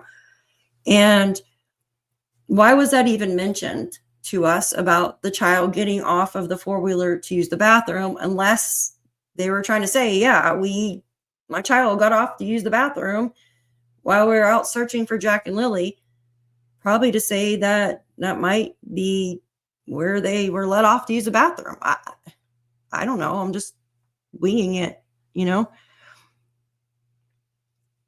If they were planted, where were the prints of the exactly, Damien, exactly. You know, or I think it's just somebody that got off an ATV or something, but I could be wrong. I totally could be wrong. They are out there, right? But you did have other children out there with their parents looking for Jack and Lilly, from what I've been told anyways. I did say one time, like, well, if they're planted, maybe someone just bent over and planted boot prints. But then it's like, I don't know, that's strange too. Now, we know the boot prints were found in like around the areas where Janie's ex lives, her ex-husband, and her brothers, I believe. Okay, sorry guys, the chat is still moving fast. Okay, let me pull this up. I just want to go over this some more. These questions. Yeah, no, I agree, Damien. I absolutely agree. Yeah, they were Lilly size and brand. They sure were. They sure were. Now, why I say that it might be, why it might be the bus driver's child is because Lilly is best friends with the bus driver's daughter. Was the bus driver's daughter out there on the four-wheeler? We know one of the children were. And does her best friend have the same boots? They're the same age. So do they wear the same size boots? That's just questions I have, right? It's just some questions I have. That's all. This case has so many unanswered questions. I hope the RCMP are holding. Yeah, I agree, Damien. So many questions. Oh, goodness. Okay, give me a second. I just want to play this. But whatever happened to the two blueprints 10 feet in the backyard? Whatever happened to the one Janie said? Those, you know what I mean? All right, let me put this on closed captions so you guys can. Oh, so this is all Daniel Martel's interviews except for the last few, right? In chronological orders from day 1 to day 42 of Lilly and Jack Sullivan's disappearance. Okay, so last few days are very stressful. I mean, ever since Friday morning when we noticed that the children were gone. Immediately jumped in the vehicle, surveyed all the areas, many dirt roads, many culverts as I could, and waited for the police to get there. And as soon as I noticed them weren't there, I immediately jumped right in the vehicle and surveyed all the area, every dirt road, every culvert that I could find. As soon as I seen they were missing, I jumped right in the vehicle and I did every dirt road and searched every culvert. The very first day I wasn't around very much because I was just searching. I was running into the woods, screaming the name till my throat hurt. Jack just absolutely loves bugs, dinosaurs, and anything like that. But Lilly loves girly things, but she also loves doing everything with Jack, bugs. They're like best friends, not just brother and sister. And Jack just absolutely loves bugs, dinosaurs, and anything like that. But Lilly loves girly things, but she also loves doing everything with Jack, bugs. They're like best friends, not just brother and sister. You know, they took their boots. That's pink boots for Lilly, blue boots for Jack with dinosaurs on them. Lilly had her backpack with white, and it was white, strawberries on it. I imagine now if they're in the woods that it'd be probably brown, but I don't see them carrying their backpack. I don't see them keeping a pull-up on for that long after it got soaked from the very first day. We only found the 2 boot tracks outside of the house. Whereabouts? Okay, so we only found the 2 boot prints. Now, we got to remember, right? This wasn't when they did the first interview. When did they do the first interview with Daniel out in the rain? Was that the first day or the second day? Does anybody remember? Hey, Squid. Oh, you're talking to somebody else. Okay. Does anybody remember? Hey, Crazy Buck. Good to see you. Yep, they got no scent from the boot print or blanket. Do you guys remember when Daniel did the first interview out in the rain? Second day? Thank you, Robin. I think it is too, the second day. Yeah.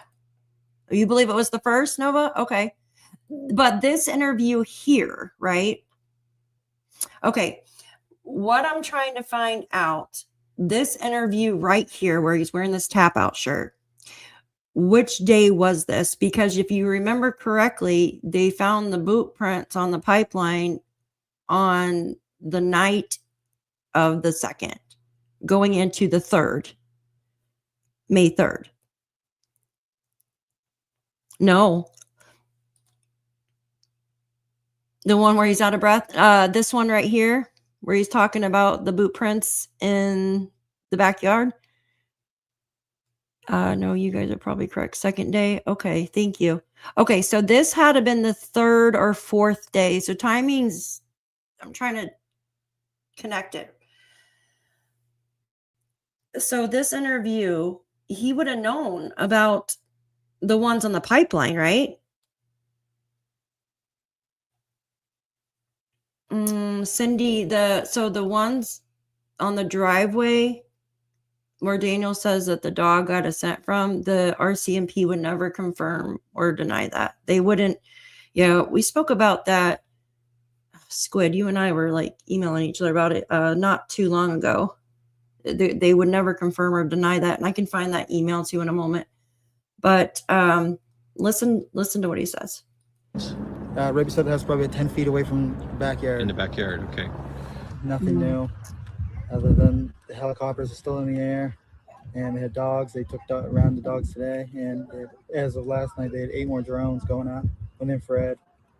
I urge the public to come out if you have anything, come out as fast as possible and get it to any detachment or any police service that you have available to get to talk to.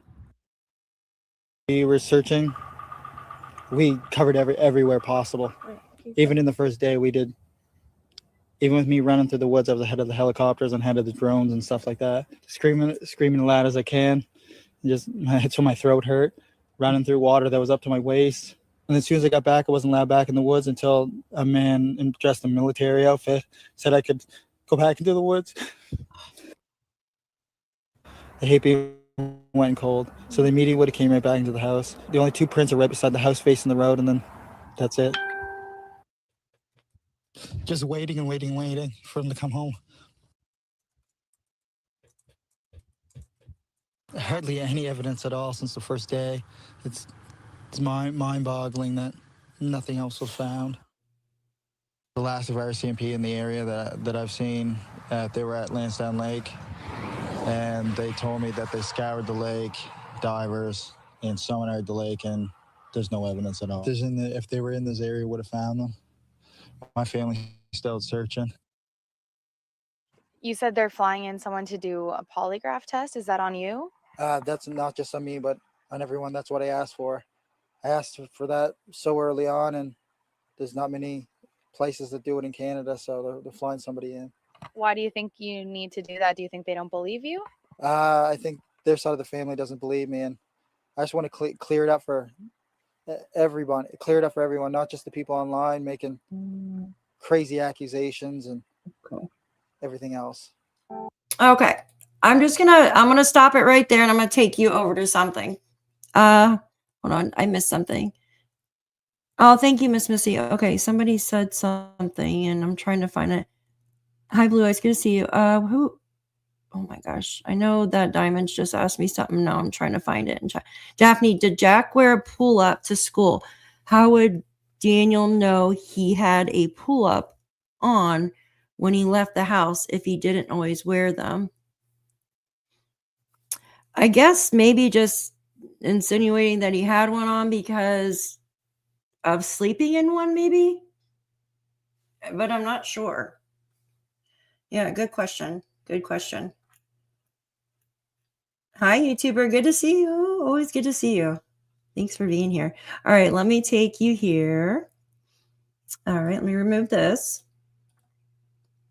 I'm going to take you this. So this we visited the other, well, a couple weeks ago. Give me, oh my gosh. I got to get ad blocker. I got to get an ad blocker because I cannot deal with these ads popping up. Okay, so I'm just going to read this article to you. So this is the one with the bus driver, right? And it talks about the scent to the driveway. And Squid knows about this because we were reading this the other day. So I'm just going to read this whole article to you. And it goes into, because remember Daniel said that he just said it in you know what I mean? Well, he didn't say, he talked about the boot prints 10 feet in the backyard, right? but Janie said that there was the one boot print, and then Daniel said that the dogs got a scent to the end of the driveway. So I'm going to read this article to clear up some stuff. Its disappearance of 2 children has rocked Nova Scotia community. This was updated on May 9th, 2025. So this is Brian Ward. Okay. I was looking at the numbers. There was no numbers up here though. Okay. Let's see. Okay. So it goes on to say every day this week, the children aboard the big yellow school bus peered out the window as they passed the white trailer on the side of Gairloch Road. Have they found Jack and Lilly yet? They asked the bus driver, Brian Ward, every afternoon. Not yet, Mr. Ward said. He told the children. The police are doing everything they can. Lilly and Jack's seat in the front to the right has sat empty with their names still taped above it since April 29th when Mr. Ward last dropped them off at the end of their dirt driveway after school. Okay, and there's their school and there's where they live. It shows a picture of Landsdowne Lake, Jack and Lily's home, right? Where the search and rescue was, and Landsdowne Road, all that. It goes on to say the case of missing siblings, 6-year-old Lilly and 4-year-old Jack Sullivan, who were disappeared from their home without a trace nearly, 9 months ago now, has rocked the sparsely populated community of Landsdowne, northeast of Halifax and PICTOU County. I'm devastated. I'm absolutely devastated, said Mr. Ward, whose children, Nicholas Carr, 4, who is same age as Jack, right? And Troy Carr, 7, are friends with Lilly and Jack and often sat with them on the bus ride, which is around the same age as Lilly. I think I'm saying that the name right. Often sat with them on the school bus ride home from school. I can't even sleep at night. And it shows a picture of their little fort, Jack and Lily's fort. On Wednesday, RCMP called off the search and rescue teams who had been scouring the thick woods for 6 days, saying it's unlikely that the 2 missing children in Nova Scotia are still alive. Now, police are saying they are zeroing in on smaller, specific search areas and investigating possible criminal elements. On Thursday, major crime investigators arrived at the rundown mobile home to speak to Daniel, 33, who has described himself to the Globe and Mail as the children's stepfather. They were there to ask for electronic devices to help coordinate timelines, right? He told the Globe. Earlier that day, an RCMP helicopter flew over scanning the family property, which backs to the dense forest. The RCMP have defended their decision not to issue an Amber Alert.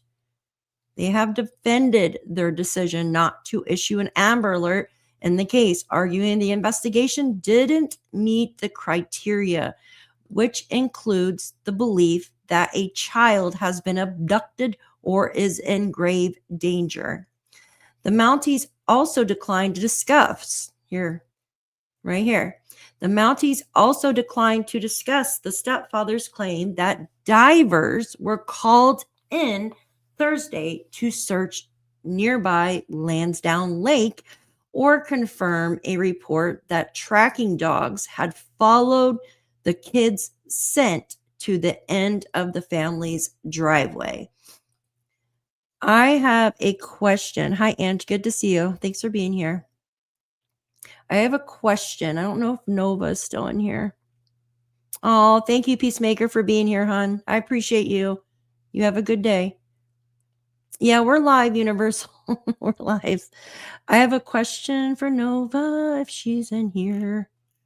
No, I totally forgot what I was going to say. What was I going to say? Okay. I have heard that I almost fell out of my chair. Hi, Canadian Cookie. Good to see you. Thanks for being here. I have heard that she's still in here. Thank you, Miss Joyous. That they used underwater, drones or something to search the lakes. That they didn't use actual humans, or is that wrong? So did they just use underwater drones, if that makes sense, instead of Damien might know as well, or did they use an actual human being? That's the question I have. I'm going to read this and I'll come back to chat. So it goes on to say, to ensure the integrity of the investigation, no further details will be released at this time. The RCMP spokesperson Allison Gerard said, both kids attend Salt Springs Elementary, a small rural school about 20-minute bus ride from their home, which serves about 86 children from communities across southern PICTOU County. The school has been provided with psychologists, counselors, and other school board staff to help staff members and students with any questions, providing calm coping strategies during this time.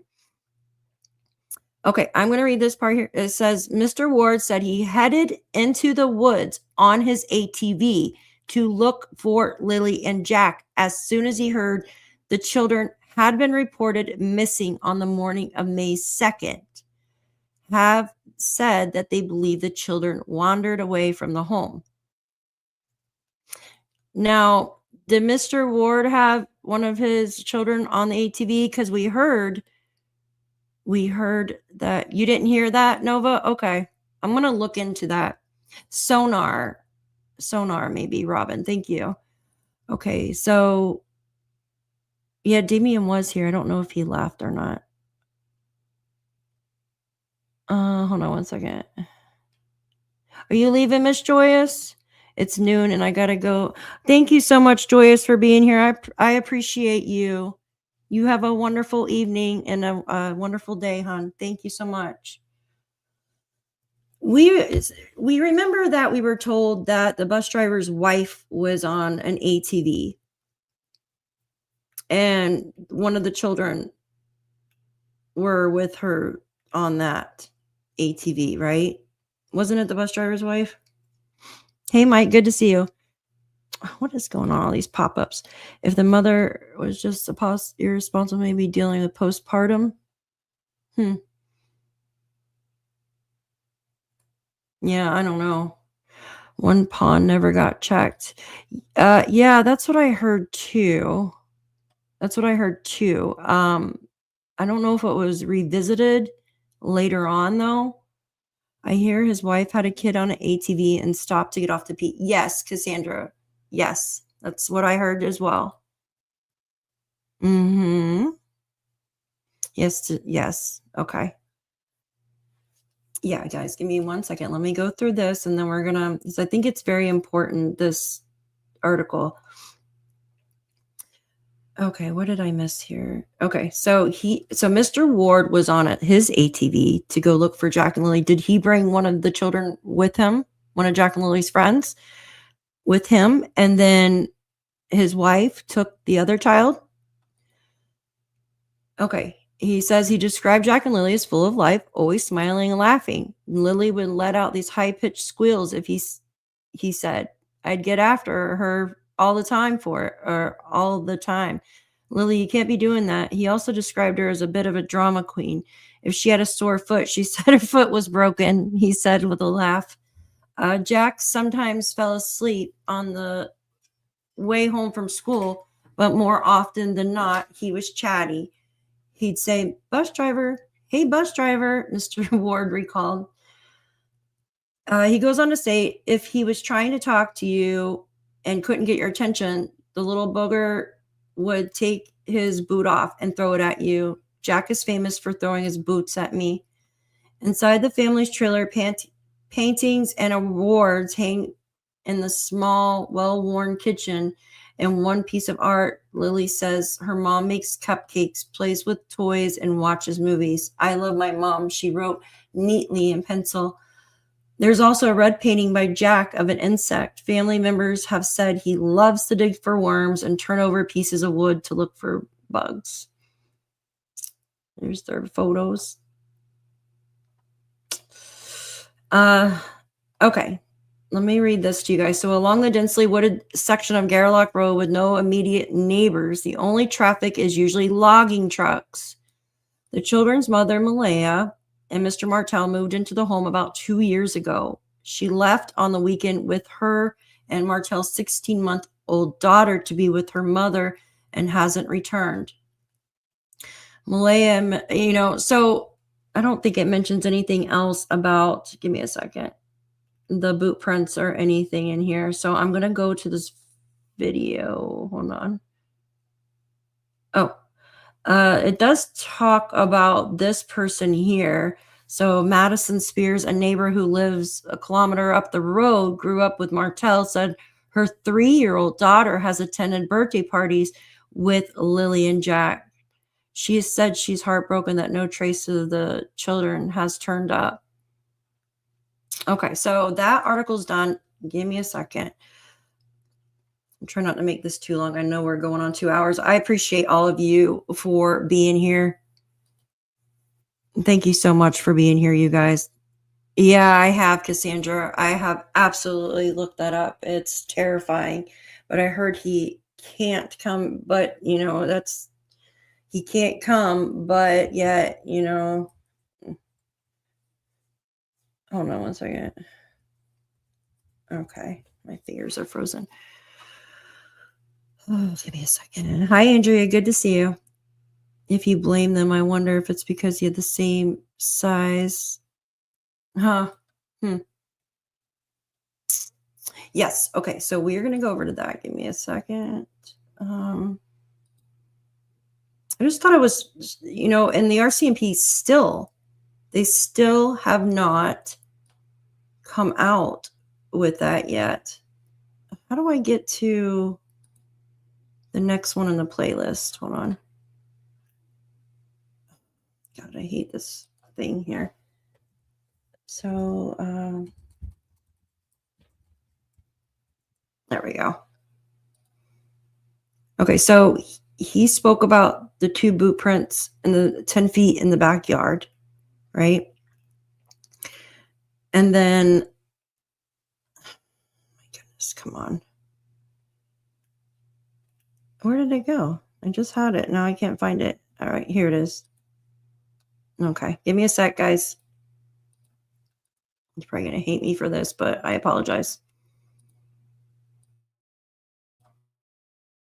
Okay, let me make this where it's blown up. Came out of.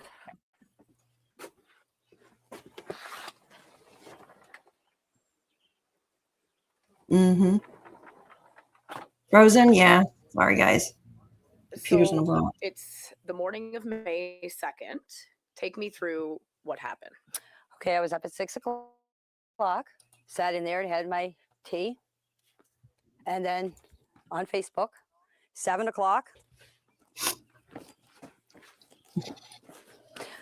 I get up, come over here, fed my chickens.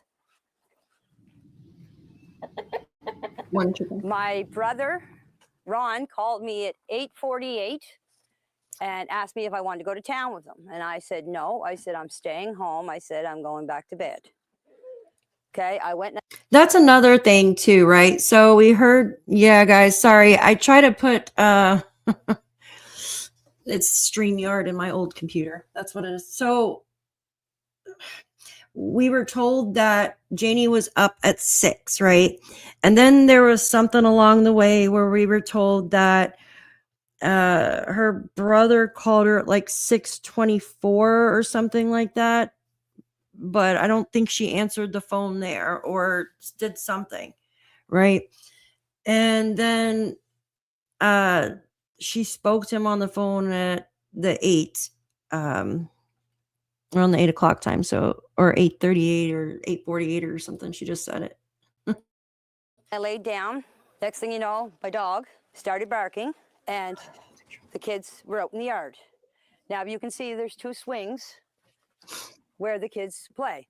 My bedroom is right there. I heard the kids. This is where the kids' swings are. This is where they always played. And so that's where I heard them. And I can hear everything in that trailer.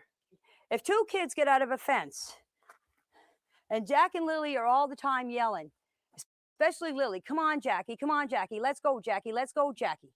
It's all I hear out here. When the kids get out of the fence and come out through here, I would have heard them yelling, come on, Jackie, let's go, Jackie, let's go. I didn't hear anything. The next thing I heard is I heard Daniel yelling. He was yelling for Jack and Lily. I didn't get up because I thought he was yelling for Jack and Lily in the house. So the next thing you know, I came out of the trailer after I heard Daniel, about, I'd say, 10 minutes after I heard him, I come out of the trailer. I opened up the door, was standing here. Malaya was standing. Remember in her voice messages, she said she confronted Malaya. Confronted Malaya. Yeah, she is annoyed, it seems like. DJs, I put it in the chat, honey. Somewhere. Right here. If you need to send me an email, hon. Remember she said she confronted Malaya. Hi, Deborah. Good to see you, honey. Why would you confront her? Why were you confronting her? That's just... Right here. With Meadow on her hip. And I come out. And I said, what's up? She said, Jack and Lily are missing. I said, how long? She said, about 20 minutes. I closed the door, got my boots on, came out here, ran up in the woods. Just right up here. The kids have a little fort that they made out of sticks and fir branches. And that's where they go. You can see them and hear them. We went for walks in the woods. I had to practically carry Jack through the woods because there was no way that he was walking through all that tree falls and bushes. I did this whole area. There's an old road up back. When I got up to the end, to the top of the hill, I met Daniel. And I said to him, I said, did you find them? He said, no. He said, you coming with me? I said, no. I said, I'm going to search this area. Because when she told me the kids were missing, you automatically think they went into the woods. That was my first instinct. So I went up and I did this whole area, this whole wooded area, right up to the top of the dirt road, came back down here and came back down the side of the road, come back down here and came back up the same spot. I went back into the house. By the time the cops were here, I don't know exactly what time, I didn't take my phone. The cops were here. There was a bench sitting here, or a sawhorse, it's over there, was sitting here. I was sitting on it, bawling my eyes out. I was crying because I blame myself for not getting up that morning to see the kids. Because if I would have got up, this wouldn't have never happened. Okay? That's why I was crying. We've heard a lot about the patio door. Okay. Yeah, so let's go see that. Sure. So this is the patio door. This is the patio door. That Jack and Lily would have. That Jack and Lily came out of.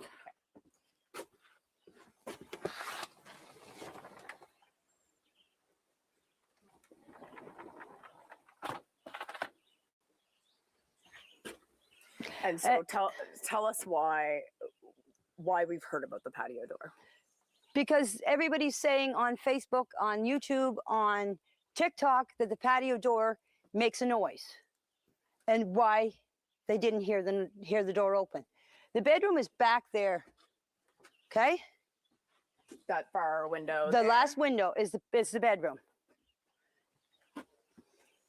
And so they would have come out this door. They would have come out this that door. morning. Yes. And then they went and played on the swing set. Yes. And that's when you heard them. That's when I heard them. Right here in this area here. I plan on putting a pool up this year for the kids. And that area is where the only boot print that was found. Isn't that strange? Oh, Cecilia, thank you for being a member of the channel, neighbor. I appreciate you for being here. Thank you so much. I hope the weather, we have sun today. Isn't that nice? Thank you, honey, for being here. I appreciate you becoming a member. Yeah, and she's awesome. Yeah, I agree, Canadian Cookie. That door is not silent, in my opinion. Not silent at all. It seems like it would rattle their entire trailer, you guys. Level ground for a pool. That's what I was doing. I was leveling out the ground to set up a pool. And this is the Thursday. Hi, Spill. This Good to is see Thursday. you. Right. Friday, all the investigators, search and rescue and everything. Right around here was where they found the only footprint. This is where the boot. This is where I was raking that night. That's where the boot print was found, in the mud where I was raking. I thought there was two. Oops. Sorry, guys. Boot prints There was found. supposed to be a footprint found away up on the pipeline. Right. Belaya sent me the picture of it. That's all I know. There was a footprint found. Okay. But I'm telling you, the Mhm. footprint was here. The only one that they can confirm that was Lilly and Jack's was right here. So it was child size. Yes, a man, one of the investigators came in here and was measuring it all. Mm-hmm. I'm not here. But we've never heard anything else about that. So we just heard Daniel say, raking, yeah. So we just heard Daniel say 2 feet, right? 2 feet in the back, or 10 feet, excuse me, I apologize. 10 feet in the backyard that they found the boot prints. And then Janie just said the one in the driveway, but we never heard anything at all about that. Roseanne, thank you so much for your super sticker, honey. I appreciate you for being here. I appreciate all of you for being here. Seriously, thank you for spending your afternoon with me. You guys rock. Seriously. I know I have a lot of time, a lot of stuff to show you, right? Squid said, all of us Marytimers start prepping to get our pool set up come May 1st. Seriously? It's still cold in New York on May 1st. Like sometimes it even snows in May. It pisses me off, but it does, right? Janie's hearing loss, obviously. Yeah, I agree. I think she does too. Crazy Buck. I agree. Yeah, thank you, Roseanne. I appreciate you, hon. Thank you. Yeah, okay. Yeah, I knew it was a joke, Squid. I was like, there ain't no friggin' way. Like, I remember it like snowed a few years back. Or maybe a little bit more, maybe like 5 years. I mean, it does, though. It snows in May. Sometimes it drives me insane. All right, I'm going to remove this. And then I'm going to take you over here. Now, I have these time stamped, right? So we don't have to. All right, how am I going to do this? Okay, let me blow this. I have the. Like her. And have a backpack. I was crying. Okay, I'm going to pause it there for a minute. Corrected myself, and I said I wasn't sure what time. Stop. Okay, geez. Oh, thank you, Cecilia. Yeah, it is. It's actually a AI version of her that I put on there. Thank you. But she looks just like it, though. So these are Janie's voice clips, and I have, okay, at 2 hours and 8 minutes, she's going to talk about the boot. Okay, give me a second. Let me move it to 2 hours and 8 minutes. So we're not, or at least close to. Give me a sec. All right. And I'd like to say something else. And for all the people that are driving by, taking pictures of my property and taking pictures to see that what we're doing in the yard, I'm going to let you guys know I am scared of being in my own place because I stick mostly to my RV and my backyard because I never know that when somebody's going to blame us for what's going on, or blame me, I should say, I am scared to death. That can't be right. Hold on. That's what I am scared. Hold on. That can't be right. Hold on one second. I have the transcripts. Give me a sec, guys. Let me look real quick. Eek. My transcripts are showing different time then. Let me see. Where's the transcript at here? This will tell me so we don't have to go through all of them. Where's the transcript at? I don't want a summary. What the heck? There's no transcript on here? Come on. You gotta show it somewhere. Sorry. Yeah, because my transcripts show different. So when I go over here, oh, goodness gracious, it says it's at 2:08.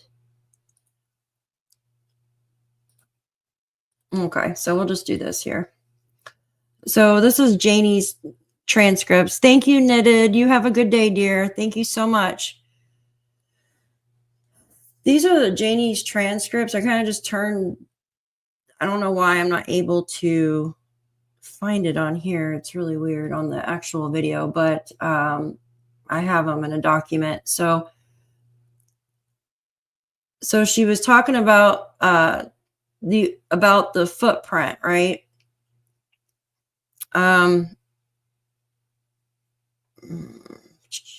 She goes, I'm telling you when I heard the kids outside, and I'm telling you when I see Malay outside, I'm telling you about the footprint.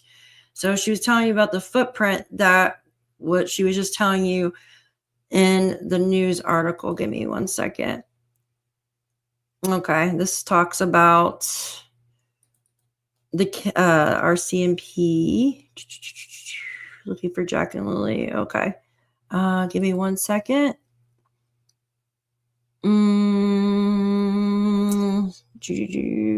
This is her talking about the only time that she set foot in the trailer all day, except for when everybody left and the police officers came and asked Daniel about the pink blanket. I was there when they went out to the garbage can and took the blanket out of the garbage. Other than that, after that was over, nobody else was around. And I just sat in the trailer, and some of my friends came and asked me how I was doing, and they were very supportive of me. So she was around when he took the pink blanket out. Huh. Very interesting. Very interesting. All right. I'm going to remove that. Guys, my eyes are tired. My ears hurt now. I forgot about my laundry. I get stuck on. Oh, I'm sorry, Blue Jay. I have laundry too. I got to put my blankets in the dryer. So what do we think, right?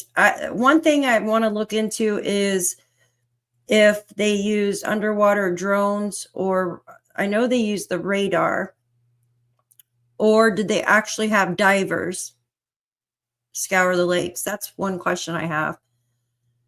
And another question I have is, why mention that your child was on the ATV with you and got off to use the bathroom? This is concerning the boot prints. Why mention that? You know what I mean? If there was a question about if that was Jack or Lily's boot prints. You're changing cat litter. Ugh, that's the freaking worst. I got to do that too. I hate doing that. I hate changing cat litter. It's the worst. But those are just questions that I have. It's okay with you, Daphne. Could you possibly drop my true crime link in the chat? I am going to also be talking about the cases. What channel is yours? I have never been to your channel before. Let me check. Hold on 1 second. I've never been to your channel. Let me check it out. Hold on 1 second. What questions do you guys have?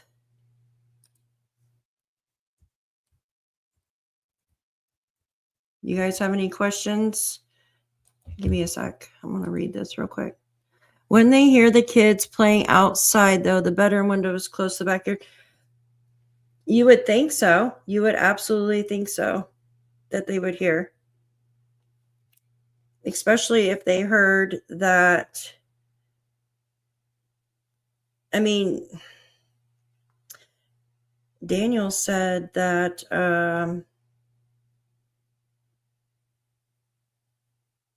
okay, hold on 1 second. Give me 1 second, you guys. Give me a second.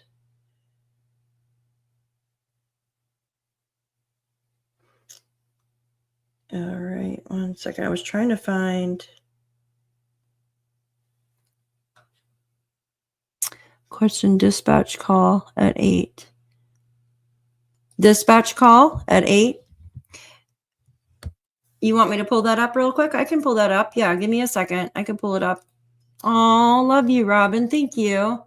Thank you for all your hard work, Daphne. Appreciate you so much. Justice for Jack and Lilly. Yes, justice for Jack and Lilly. Absolutely. Thank you so much, love. You are awesome. I appreciate you. Seriously appreciate you. I need a Isn't that amazing? thank you so much, lady. Yeah. Okay.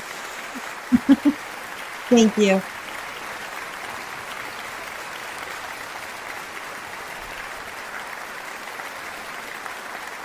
Yeah, Angel.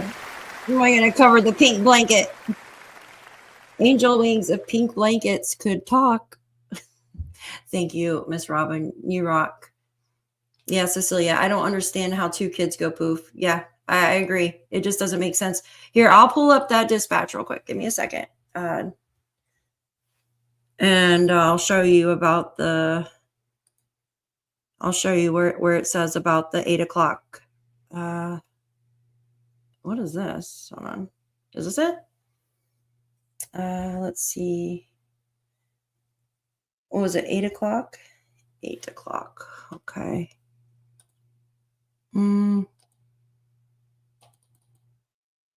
That's not it, is it? No, that's not it. Hold on. I got a million different dispatch things.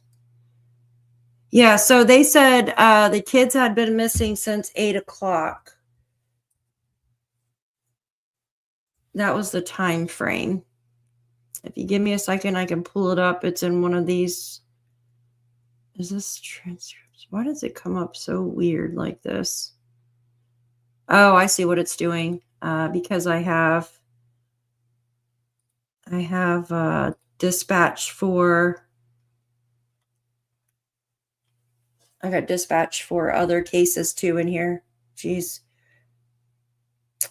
Kids missing.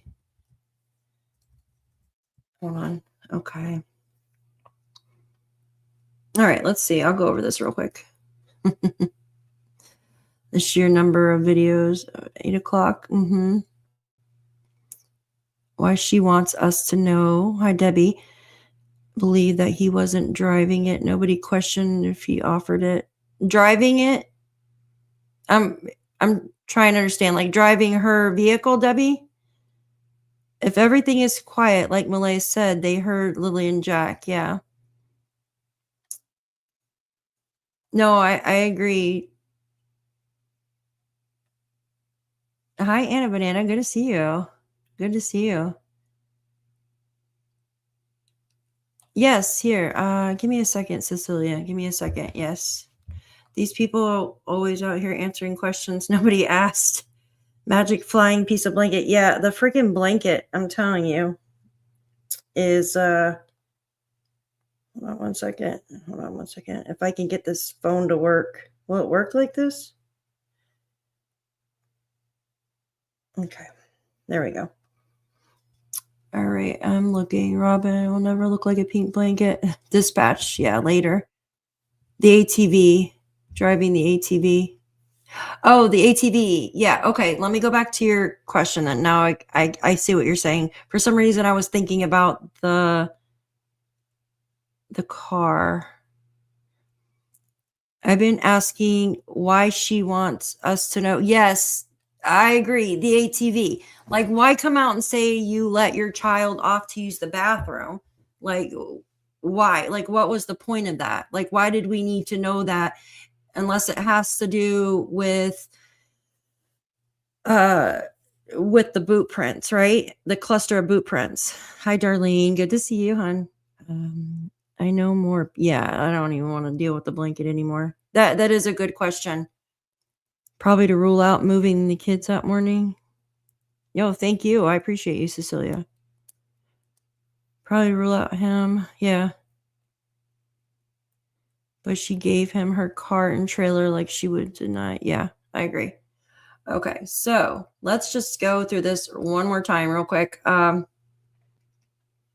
This is, I don't even know how to look for this. 0800, I guess. 0800. These are missing. I'm trying to figure out how to get to that part. I can't remember what page it was on.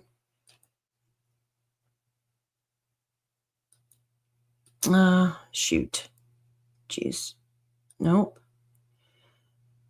What? When I try to find something, then I can't find it. But when I'm not looking for something, I thought it was around here. See, it says, we still can't get a hold of you anyways. We're looking for, do you know what's going on? Okay.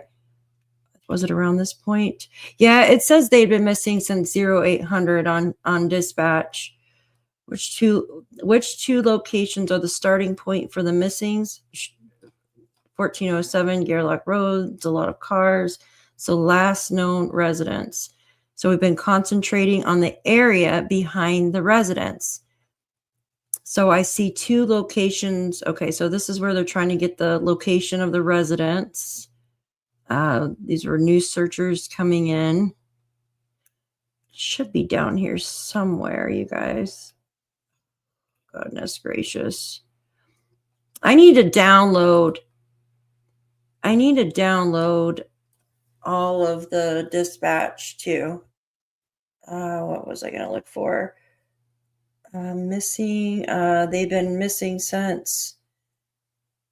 Would be the word to use. Mom, maybe? Here, let's look under mom, because I know he goes, mom says they've been missing. Oh my gosh. Okay, this one he talks about, give us 2 hours. A drone operator is still on the scene with mom. Oh, you know what? I want to look and see if it says divers on this. Let's see.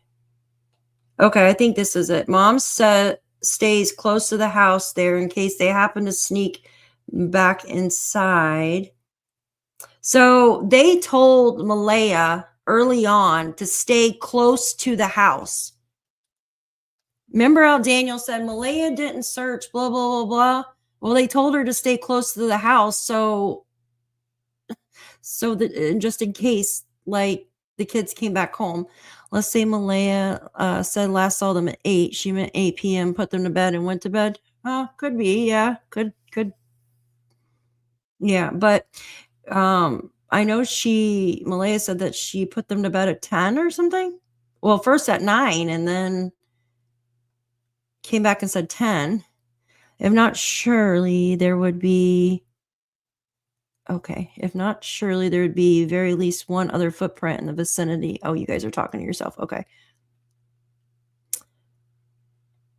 Okay, give me 1 second. Let me go through this real quick. Is this it right here? Okay, this is where they talk about Landsdowne Lake and Gairloch Road. So I'm just going to do a low fly on Landsdowne Lake. Here, let's look for that. Divers. Let's see. Divers. Okay.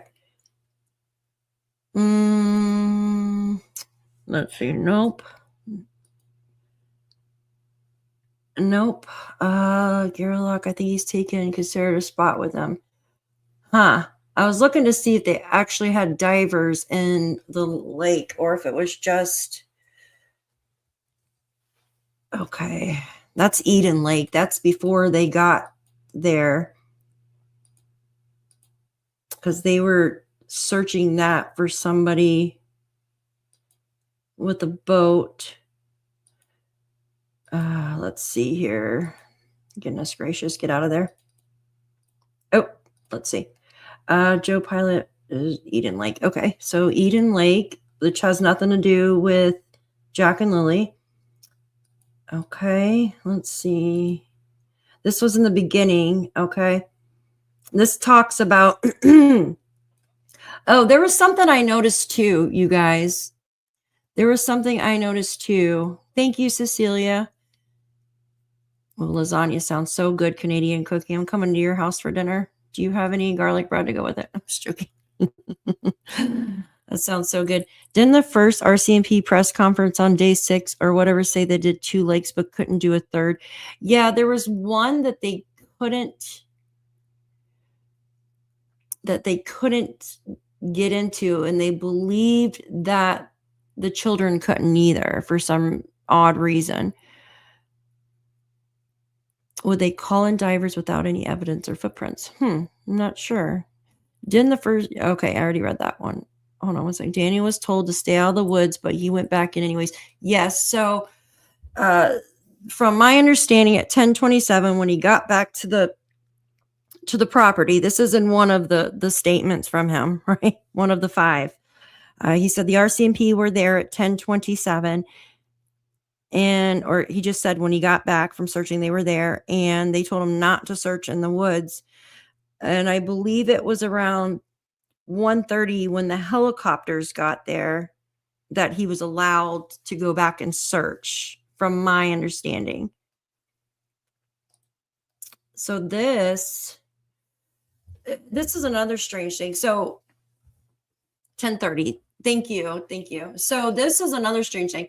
So you have these 2 people going to fish too, right? And there's so many stinking people. Why are you going to go fish when there's like millions of vehicles lined up searching for children? I thought that was just quite weird in itself, right?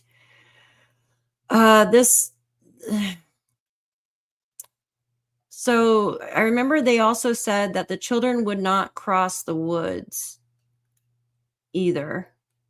Like the parents, like Malaya and Daniel said that they wouldn't cross the street, not cross the woods, but they ended up searching anyways for across the street, obviously.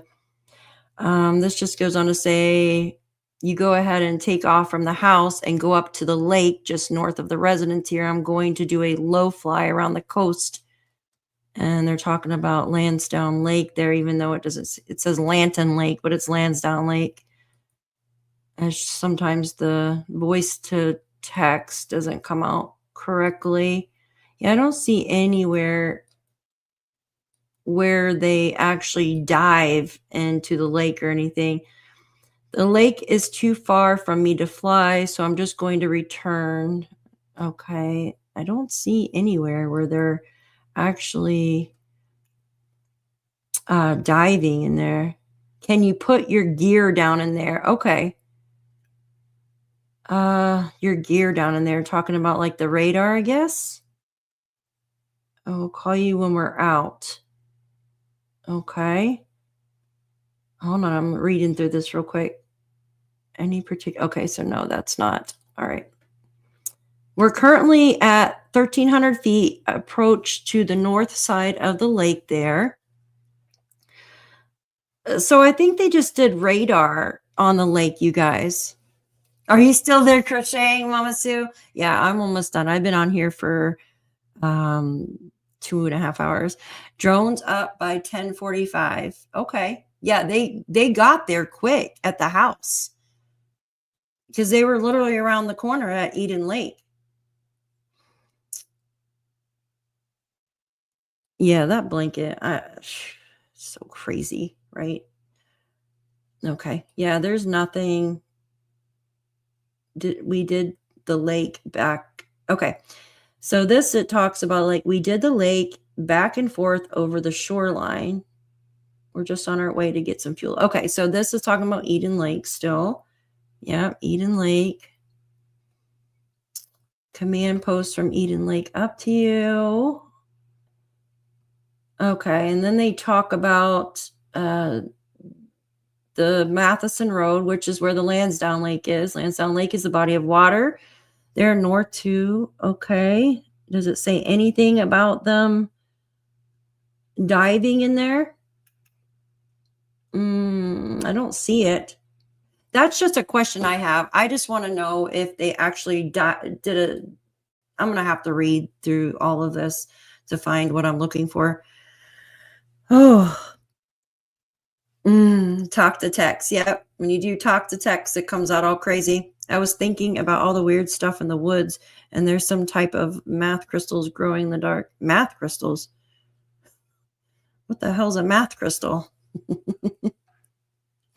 But I think I'm going to get off here for now. I'm going to do some deep diving into the dispatch and see if I can find anything about them doing any diving or anything, or if they just used the radar to and the low flyover from the helicopters to search the lakes and ponds.